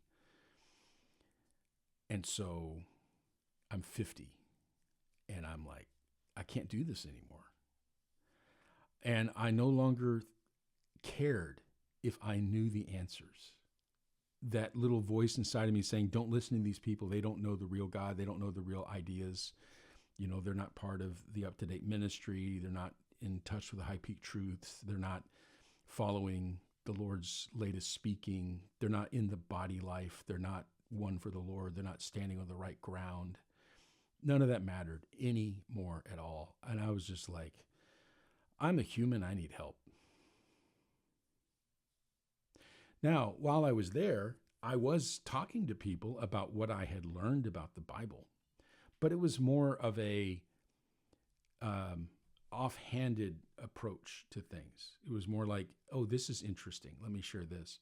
But it wasn't me trying to think that I had something and whatever. I had a visit during that time in rehab, and someone came to me, and they meant well. And they said, you know, that you're here and you're sober, you can talk to all these people. You know, God has put you in this place where you can talk to them, and maybe they can come into the recovery through you, as a way to encourage me and show me, give me something to look forward to. And it just sounded so ridiculous to me. It's like I don't have anything to offer, and I'm not going to bring them to the recovery because it doesn't have anything to offer them. There's nothing. I know that in the 1970s, there was talk about people going to Eldon and they were alcoholics and they got freed from alcohol and they never drank again. I remember the stories that Howard would talk about, meeting the people in the parks who were homeless and alcoholic, and then they became leaders of industry, right? Because they touched the body life. And, even this whole mythology around touching the body life was a condemnation to me, because had I not touched the body life, could I not overcome these things? What was wrong? What was going on, right? And you'll say, oh, there was a hidden sin, there was this and there was that. There is a hidden sin in everyone, according to Paul. What are you talking about? Yeah, you can make this about me. Oh, you just weren't good enough, you weren't strong enough, you didn't do it right. You could say that. Or you could just admit that I'm not the only one that has these struggles and these fights. Mine was more visible, more public. I ended up not ending my life over it. How about that? Yeah, I was able to get humble enough to admit I can't do it. I'm not able to do it. I can't fake it. I can't make it. So that was 2017, and I realized I needed to stay. So I stayed longer in treatment that time. Instead of 28 days, which is the normal, I went ahead and signed up for the extended, and I stayed for 3 months. And that was actually, it gave me a complete break from my life, which I did not realize how it was set up to bring me back into the same paths. But during that time, that 3 months, I did a lot of work on myself through, the different things in the therapy. The place I went to is called Lakeside Milam. Lakeside Milam was the rehab center I went to. You know what they call Lakeside Milam? LSM. Yeah. So, yeah. I can't get away from LSM. Lakeside Milam. Yeah, that's the place that I got the professional help. LSM. Yeah. Okay. Anyway, so I go back to my life, and eventually at that point I'm still separated and end up getting a divorce. But I start a path, and one of the things that I realized is that it was not healthy for me. It is also not necessary for me to go back to the local church. Every time I did so, it didn't work out well. And it was either me or it was them or it was a combination or whatever, but I'm like, I just don't need that. So I'm going to try something different. So I stayed with AA, but I also began to seek out other means of fellowship. And I went to a Lutheran church in Seattle. And this was one of the Evangelical Lutheran Church of America. So one of the liberal Lutheran churches. And it was kind of like a hippie pastor and a small congregation in an old church. They had a sustainability garden, and they had a tiny home in their parking lot that they were building as a sample, and that they worked with the homeless. These kinds of things. Things that you never do in the recovery. Things that you would never even dream about. Like, I remember my early days in Denton. I said, hey, do we donate to the poor? Do we feed the homeless? Do we offer any services to people? And they're like, no. We serve the needy people of God, and we help humanity by living Christ and providing them the riches of Christ as food and salvation. I'm like, okay, so we don't give them any money. He says, well, we do privately. We might give to United Way or to the food bank, but we don't do it as the church. No. We, as the church, that we have a different mission. And they had Bible verses to explain it out of Galatians, that you take care of the members of the household of the faith, and you focus on the widows and orphans that are in the church. And I wish we did. I wish that we had actually taken care of the widows and orphans in the church. We did some, but not like, like a program would. But yeah, I got to the habit of, oh, I don't need to donate. I'm in the church. We're above that, all that. And so it was interesting to go to this place and see people living a different way, a way that I had experienced growing up as United Methodist, but was now seeing, oh, maybe there's some richness to this that I was missing. Maybe not everything needs to be focused on attracting college students in their freshman year to come into the church life so we can gain them to become material to build up the church, which is actually the stated plan. And instead, we could, talk to the homeless and feed them without any kind of thought that they need to change. Just feed them, right? Instead of like, oh, we're here to save you. No, we're here to feed you. Let's eat together. You don't have to do anything. We don't expect anything from you. We're not here to save you. You don't need saving. You need food. Let's do that. That was really a different viewpoint. It was a humbling viewpoint to have. So yeah, that was, what was it called? Grace. It was a good church. I liked it.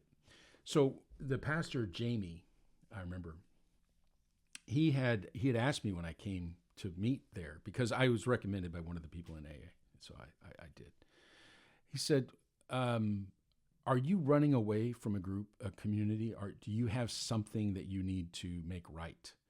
And I said, well, I mean, I've confessed everything to the elders and all that. But I don't have I don't have a feeling like they wronged me or that they harmed me. And I was being honest at the time. I said, I just don't feel I have to be there anymore. And I don't think it's good for me.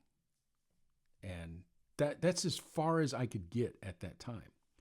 But here was the real experience going in. So it was easy for me to meet with them, like to feed the homeless and all that. I had no qualms over that. But to go to their service, immediately I felt like I was betraying God because I was not meeting with the local church.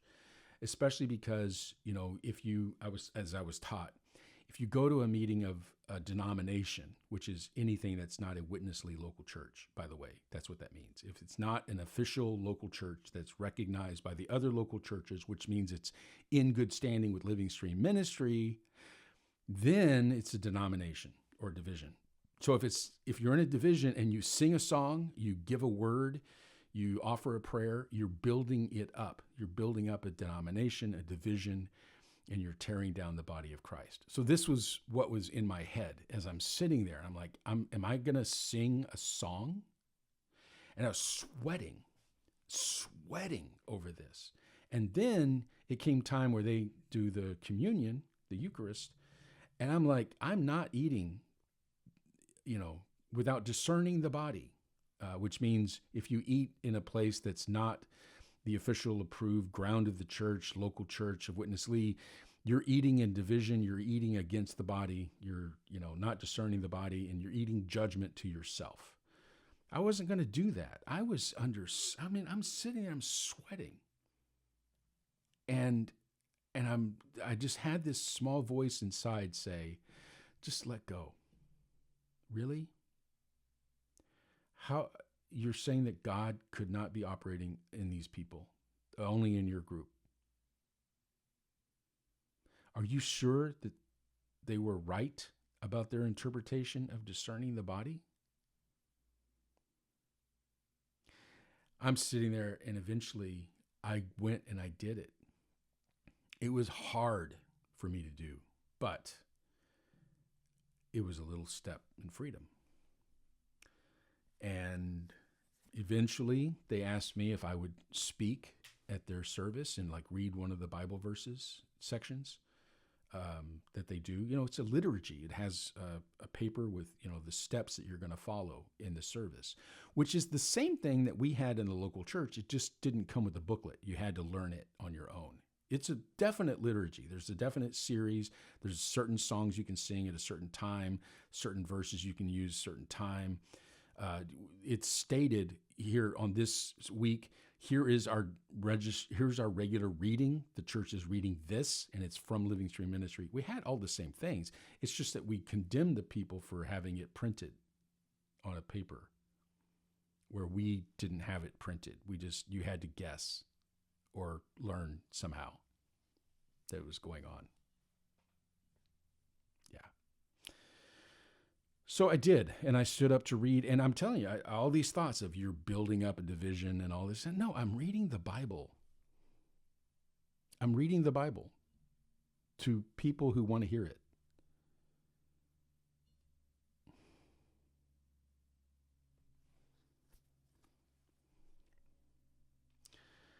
So about a year went by as I'm there, and I start to relax. So not only am I relaxing in receiving help from people and from opening up through AA, I'm meeting other Christians and learning their experiences and finding out, I mean, there are some treasures. There was a few of the ladies that were there at this little tiny church. I'll think of the name of it.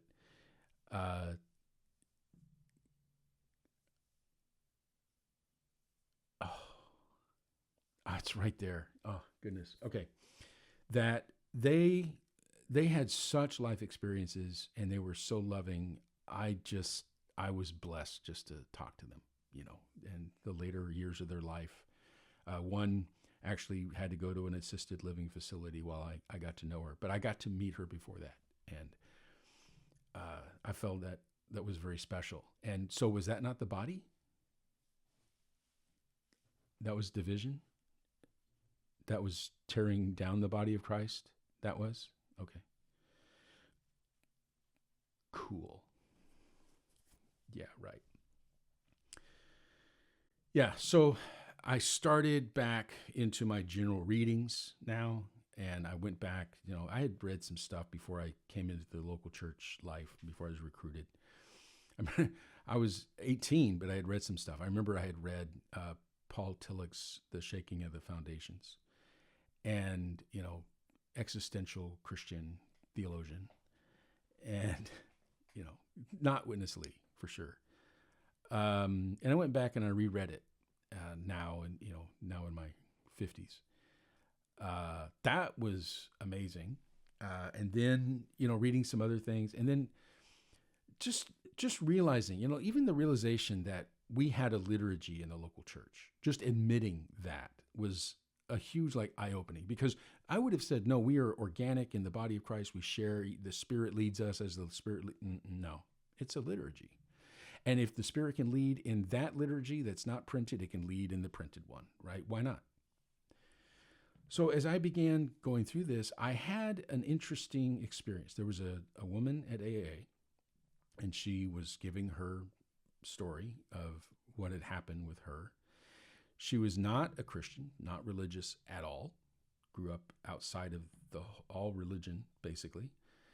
And she was an alcoholic, but she was recovering. And she related an experience that it sounded like she heard my story of what happened to me when I was 15. She had the same experience that I did. She didn't know what to call it.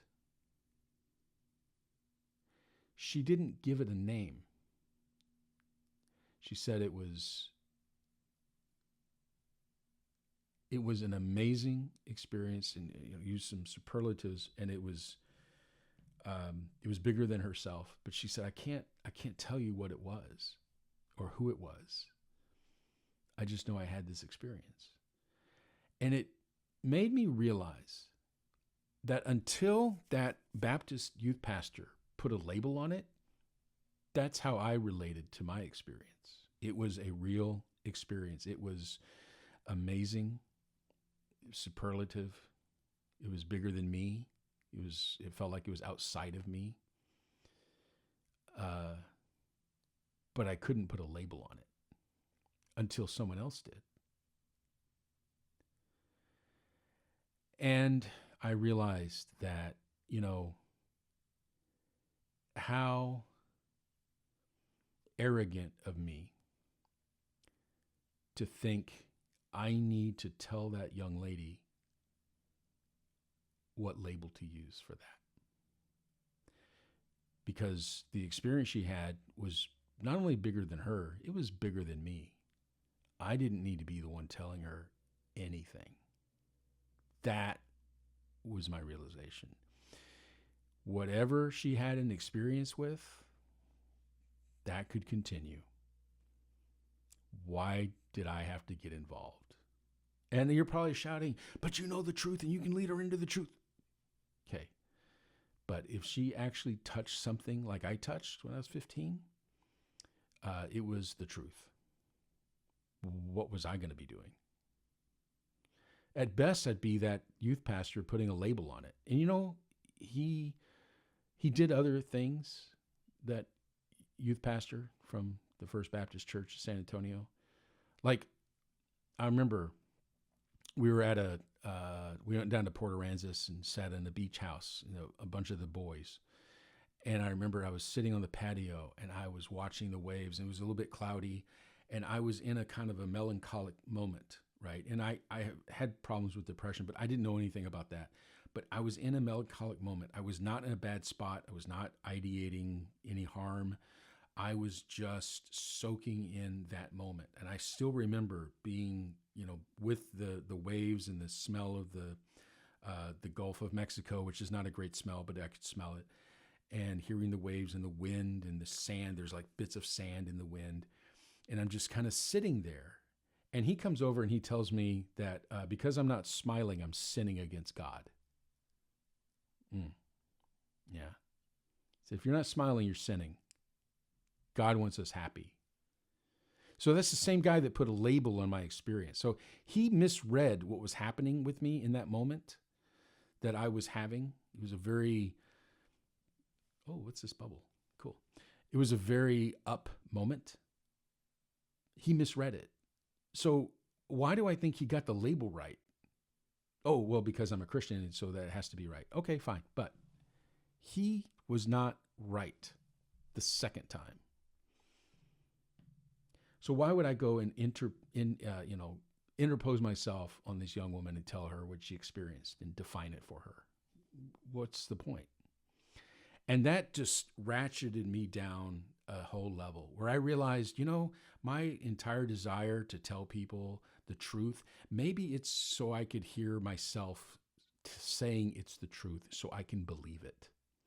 Maybe the real person I'm speaking to, with all of my talk about the bookends of the Bible and, that it's a univocal thing. Maybe it's not to help others. Maybe it's to reinforce that in my head, because when I read something in the Bible that doesn't seem to fit the narrative, I can say, no, there's a reason for this. What is the reason? Oh, okay, yeah, it's this background story that makes sense, but, it wasn't intentional in the writer, but we don't need that to be intentional in the writer because God's really writing it, and it's beyond what this person thought he was writing.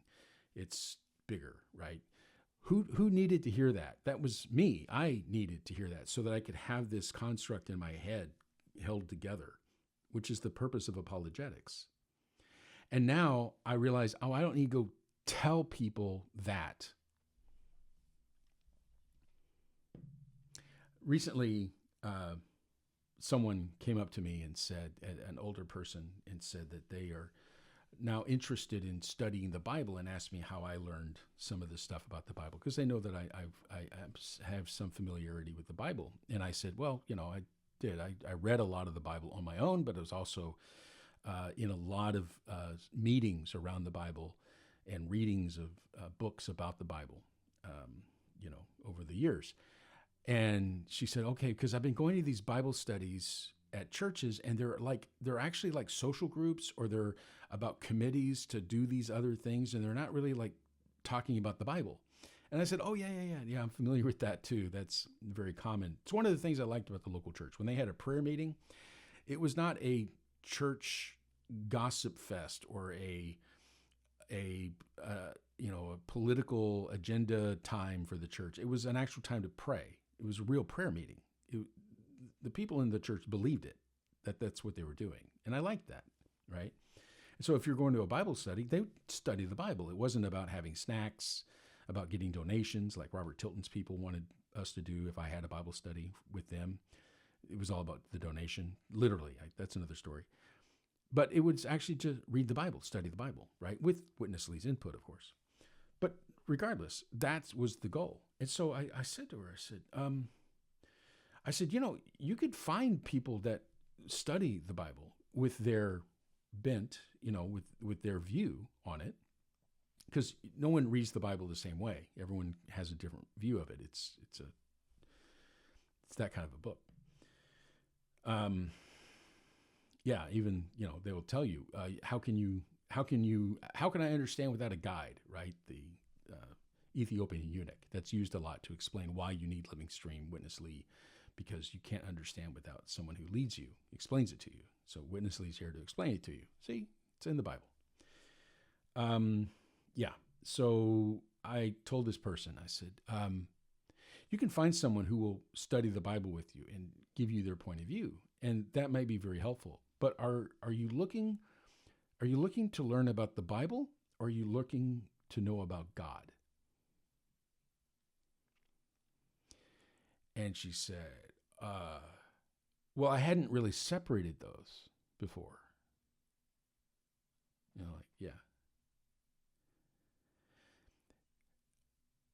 But she said, yeah, what I mean is I want to know God. That's what I want to know. I want to know God. And I said, well, I'll just point out one thing. The people in the Bible that we read who knew God, who talked to God, who had time with God, who had experience of God, even Paul, who saw the Lord Jesus standing at the right hand of God, heard his voice, right? All of these people, they didn't have the Bible, but they had God. And she said, well, but, the Old Testament. I said, yeah, Paul had the Old Testament. He didn't have the New Testament. He hadn't written it yet. Moses, he met God before he wrote it, if he wrote it. But, let's just go with that. Before Moses wrote it, he had his experiences with God. Abraham knew God, and Moses was nowhere to be found yet. It wasn't written. Adam knew God. There was no writings. What we call the Bible developed over centuries and wasn't put into its form that it is today until hundreds of years after the apostles. Yet they knew God. So the reason I said this was not to say you shouldn't read the Bible, but it was to help her not get tied up into one group that claims that they have all the knowledge that there is, and their reading of the Bible is the only way to go. Because I'm afraid that there's not very many people who study the Bible without an agenda of their cargo, especially the faithful, believing people who purport to love the Bible, which I don't doubt they do, but they love it in the context that they give it. This is an area I did not want this woman to go, because I think she could find a group that would do things like was done to me and say, as I was a freshman on the campus of University of North Texas, sitting with a fellow student, with one of the leaders of the local church. And the fellow student said, oh, I'm not interested in God. I only believe in things that I can see, taste, touch, and feel, because I'm a business major. And this person said, well, I'm a business major. As a matter of fact, I work for the College of Business, or he worked in the computer. Anyway, yeah. He said, I'm a business major. He said, but Jesus Christ is more real to me right now than you are sitting across this table. And I swear to you that what he said right there is what I wanted. I think it impressed the guy next to me, but that impressed me because that is what I was looking for. And let me tell you, up to that point, I had already been baptized. I'd already been going to churches. I'd already professed Christ. I had preached the gospel. I had knocked on doors. I had helped create a Bible study with high school students, college students. We had sent out gospel messages to every student in my high school and their high school, 2 high schools in San Antonio. We got the list. They gave us the list. The school gave us a list of everyone's address and phone number. And so we used it. We sent them a gospel message. It's what we did. I was praying for like hours at a time. So I drove between school and home and school is 6 hours. I would pray the entire way. Okay. I would only listen to Christian music. I would read the Bible on a regular basis. That was me. I had spoken in tongues, but I wasn't sure if it was real or not. I think that's a common thing. And so here I was at this point, and I had been meeting with the local church for about 2 months, 3 months at this time. So I'd already had these exciting conferences. I'd met Witness Lee in person. I had given myself for Christ in the church. You know, I was the 45-day full-timer, if y'all remember that. I was in the church life for 45 days, and I said, I want to go full-time. I was on fire. And that was me. All of that had transpired. And this person sitting across said, Jesus Christ is more real to me right now than you are sitting across that table. And I said, I want that. And do you know why I wanted that? Because I didn't have that. I had feelings, I had sensations, I had these moments of enlightenment. I had these like, oh, this should happen. I had these impressions of don't go this way, go that way. And like the light's green, but don't move yet. And then a car zips by and I'm like, oh, I just got saved from, getting T-boned, right? So these things, and I would, if someone said, what's your experience of God? I would talk about this, but I was also talking about the joy that I felt and the closeness I felt when I read the Bible and these types of things. But it wasn't as real as that. That's what I wanted. And in 2017, as I'm there awakening on my birthday, 50 years old, brought to rehab in a hospital, in an ambulance, for my third time,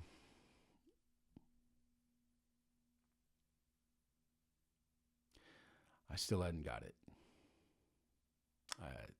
It took that long. And I'm like, I've been to Bible trainings. I've preached the gospel. I've done radio broadcasts for the gospel. I've read the entire book of Philippians and more. I baptize people all over the U.S., but is it real? I don't know.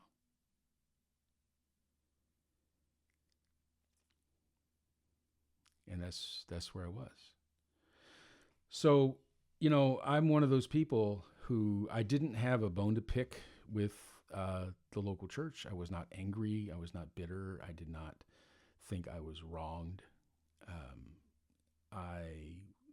But I no longer was interested. So in 2017, I'm like, this isn't helpful. It's not helping me. And so I quit. I quit trying.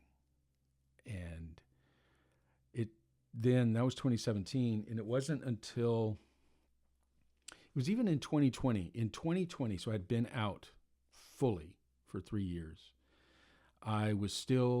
I'd get messages from people that knew I wasn't meeting and that they also had left the churches, the church life, the recovery. They'd stopped meeting with the local church. And they wanted to know if I wanted to join them, or they wanted, to share some, inside information or, something. I had no interest in that. I wasn't interested because that's not why I left. I did not know any of those things, and I didn't care to know any of those things.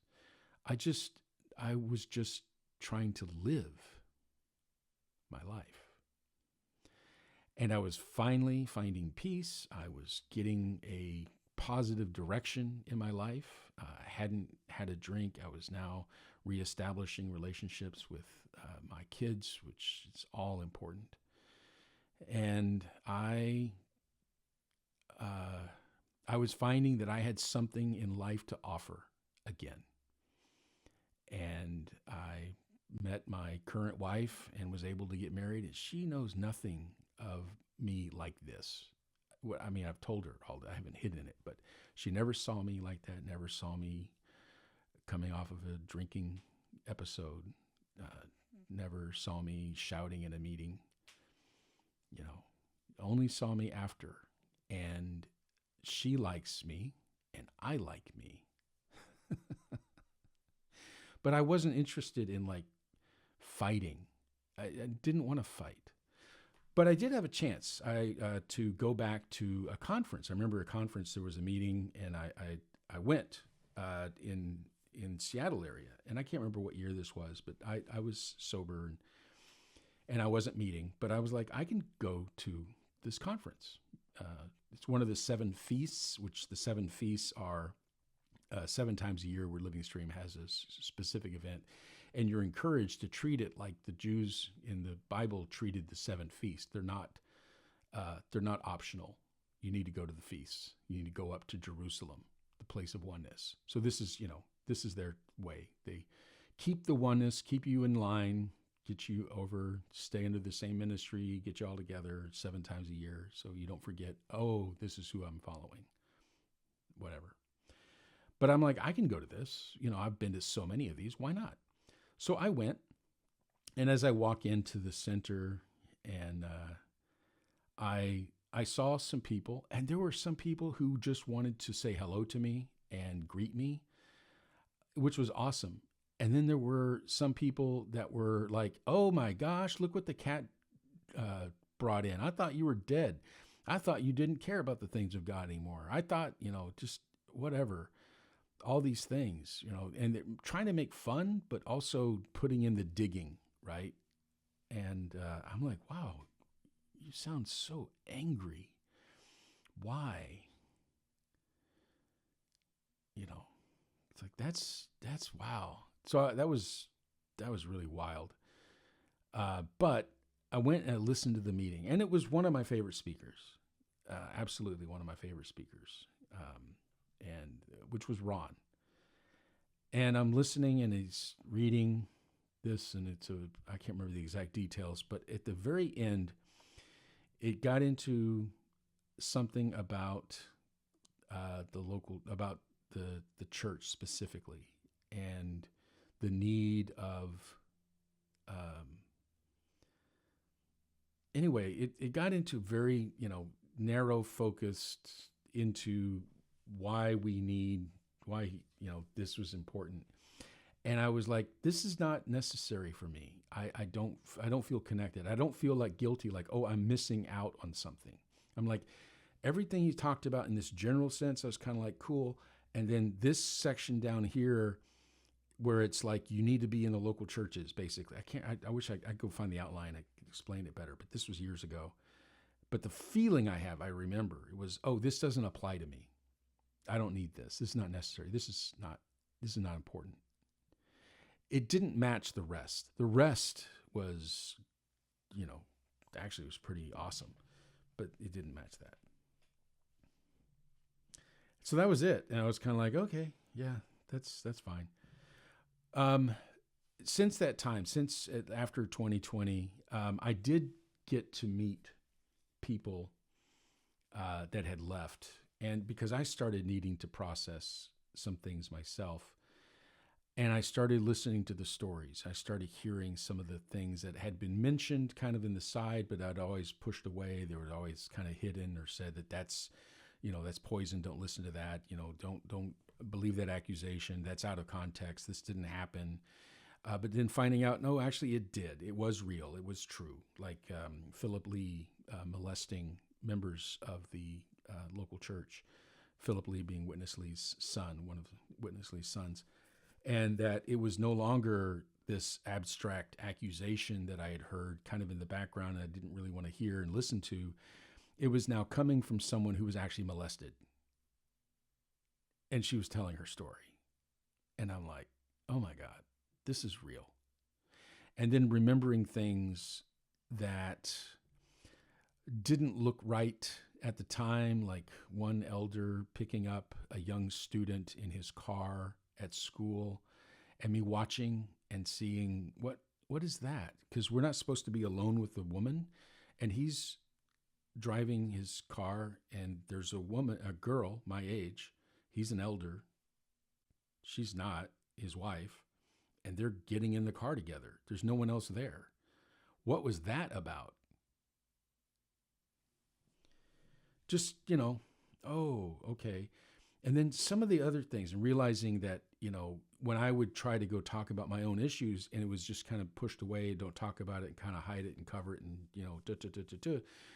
what if it was bigger than that? And realizing, oh, well, then that probably would be the same, because they don't have any way of fellowshipping about this stuff. It's either you stop it or, you cover it up. And I realized, these accusations of covering it up, I think I believe the people now. I think I believe the women. I don't think it's being made up. I don't think it's the tool of the devil. I think the tool of the devil is hiding it and covering it up. And that's when I started realizing, hey, this is weird. What I was in was weird. And learning more and getting exposed to similar groups like the Plymouth Brethren themselves, and reading what they say about themselves and realizing it's the same thing that the local church says, the recovery. Yeah. And that they have one ministry, one leader, one oracle who's, putting the up-to-date truth. But their leadership since the Taylorites, not related to me, strangely enough, they have a penchant for alcohol, which sounds really weird, but they did. So, that's just kind of an open thing. Don't know of anything like that in the local churches. I doubt it. I think I was not common. My problem was there. But, there were some things that I saw that, like staying in someone's house and having their housekeeper say that a strange woman had spent the night. It wasn't the wife. I'm like, okay. And I didn't want to hear it. I didn't let the housekeeper tell me that. But I filed it away. Just kind of like, what the hell is that? And realizing that a lot of the problems that I had with having a strict white and black nature, hidden and exposed, and public and private, that were the total dichotomy, that have two different realms, that's not unique. That's not unique. It may not show in the same way. It may not present itself with the same symptoms, but it's not unique. And you can tell. You can go to someone, you can be with someone as, they're in the meeting, and then go to their house and watch the Super Bowl with them and see if they're different. And they are different. And you know what? Why can't you just integrate that? Why can't the two people be the same? Why does one have to be like this and the other is kind of like this? Because we're protecting something. We're trying to hold on to something that, if it has to be held on to, maybe it's not actually there.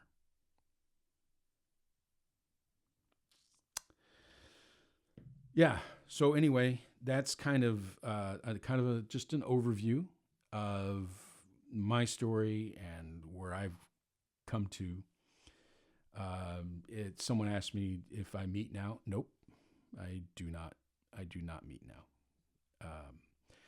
I do study the Bible though, but I study it from the view of scholarship to let the Bible tell me what it says, from the best that we can tell, that it was by how it was written and what the context it was written in and what influences were around it at the time, instead of imposing an overarching univocal view, which forces compromise into, well, this section doesn't really mean what it says.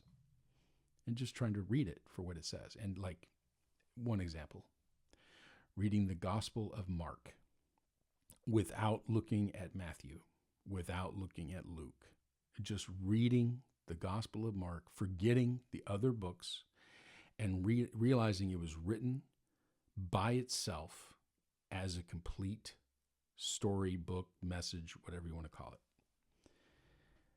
it. And it's so refreshing just to read it for what it is, instead of, well, this says this, but we know that, this also happened over here, and this sounds like it was a contradiction, but it's really not, because this other thing happened over here, and we can just let that be quiet. Just let that be quiet. It was not written as a part of a set. It was written by itself. Just that alone was enlightening. And you might say, oh my gosh, that means that, that you've gone off the deep end, you've left everything and whatnot. Okay, fine, whatever. You can accuse me of whatever, but you can't deny that I was there. And I at least gave it the old college try, which is, best I could do coming in college, which is the kind of the goal, to get people when they're freshmen. Yeah, every campus has that. Get them while they're young. Get them while they're new. Get them while they're open, we called it. Get them while they're open, which means vulnerable. Vulnerable. Get them when they're vulnerable. Show them something attractive. And then once they're in, grow them up, train them, and then have them show people something attractive. Even if there's nothing attractive to show them, put on the show. Put on the show. Yeah, I don't need that. I don't need it. Is the local church life that different from other evangelical Christian groups? Probably not in a lot of ways, but there are a lot of oddities. There's a lot of lingo. There's a lot of exclusion. There's an absolute focus on just one publishing house and reading just that one publisher. That's it. I mean, literally, that you can't build the church with anything else. That's the only thing that'll build the church, is that publishing house. And even if you agree with that publishing house, but you don't prescribe to the 7 feasts, say you hold your own outside of one of the others, then you're doing a different work. You're for yourself and you're cut off.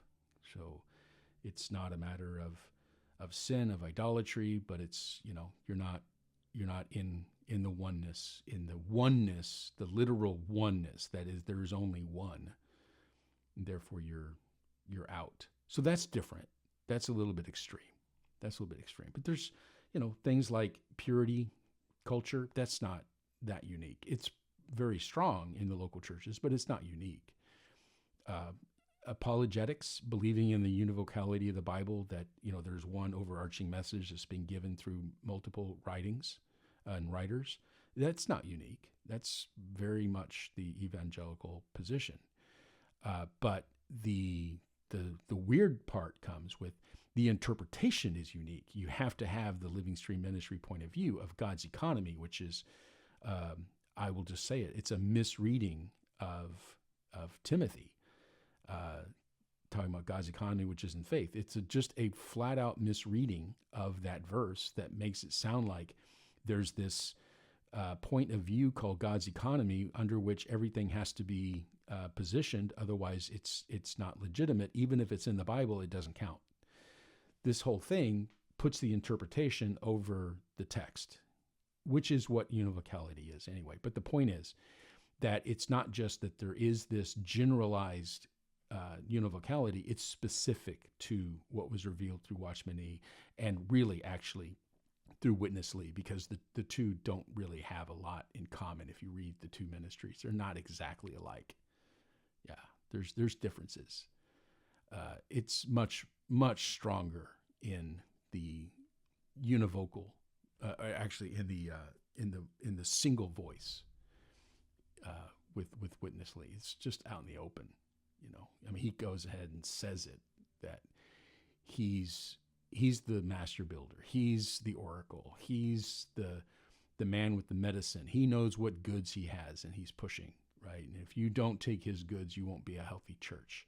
That's recorded. That's an actual recorded message in 1989. And more. There's a lot more. This is just, that's how it is. It is an extreme position. It goes where evangelicals go a lot of ways, and then it goes extreme. And the extreme part, I think, bears looking at, because you get isolated. You're not part of the Christian community at large. They are Christendom, which is the local church's C word. You get isolated and you get dependent on just the people in the local church, which can limit you if you actually need something more in your life. They claim that they have everything. We have all the riches. We have all the food, right? But, that's Soylent. The Tech Slim Fast. It has all the nutrients you need. You don't need to have anything else. It's all the body needs is Soylent. Yeah, but it's disgusting after a while. You might enjoy the taste, might enjoy the effect of it, might be good, but my goodness, going to have a hamburger sometimes would be really nice. But nope, Soylent. It has all the nutrients you need. Look, if you want to read Witness Lee, absolutely fine. I read a ton of Witness Lee, a lot of Witness Lee, a lot. And I don't regret it because I am where I am today. But am I going to say there's nothing else? No. No, I'm not. I'm even going to say that sometimes it's the people who say they don't actually know what this is referring to, but they can help you understand what is written, but they're not trying to interpret. That might shed more light even than someone who's like putting the spin of univocality on it. Anyway, whatever. The point is that we have different needs at different times in human life. Not everything is covered. Thinking that you have all the knowledge and wisdom of the ages that's ever been published, which is how this series got started. Somebody kind of claimed that all the life-giving portions are published in Witness Lee's writings. Why do we need to go elsewhere? Thinking that is so incredibly dangerous. I remember even this one last story, I think. There I am. I guess I'm a sophomore in college now, and I'm thinking, we actually understand human nature better than anyone else. We understand there's three parts: our spirit, soul, and body. We understand that our body and our soul kind of interact in this way, and our soul and our spirit interact through the conscience. And eventually you can move into the fellowship zone and the intuition, and so you can get into this, and there's mind, emotion, and will in the soul, and we have these different aspects. We know so much about humanity. We should be able to turn that into something marketable, right? So I was in business school, so I'm thinking we should be able to nail advertising. We should understand what appeals to people.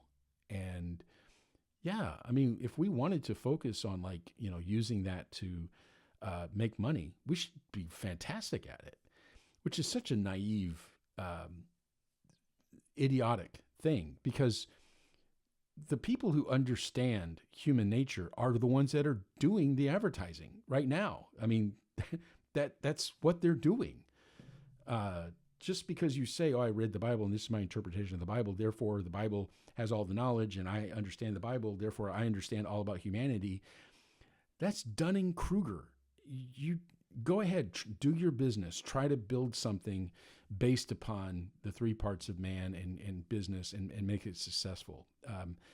Good luck. You're going to fall back on something else.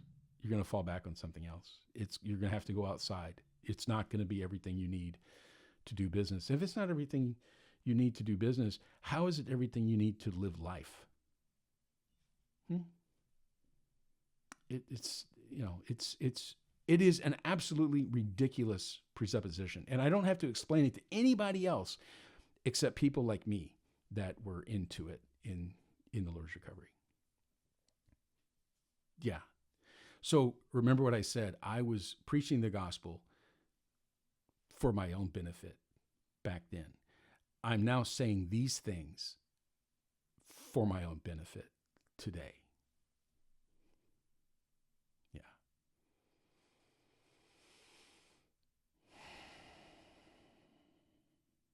Anyway, that's it. Let me know what you think. How long is this one? 2 hours? Okay, that was fun.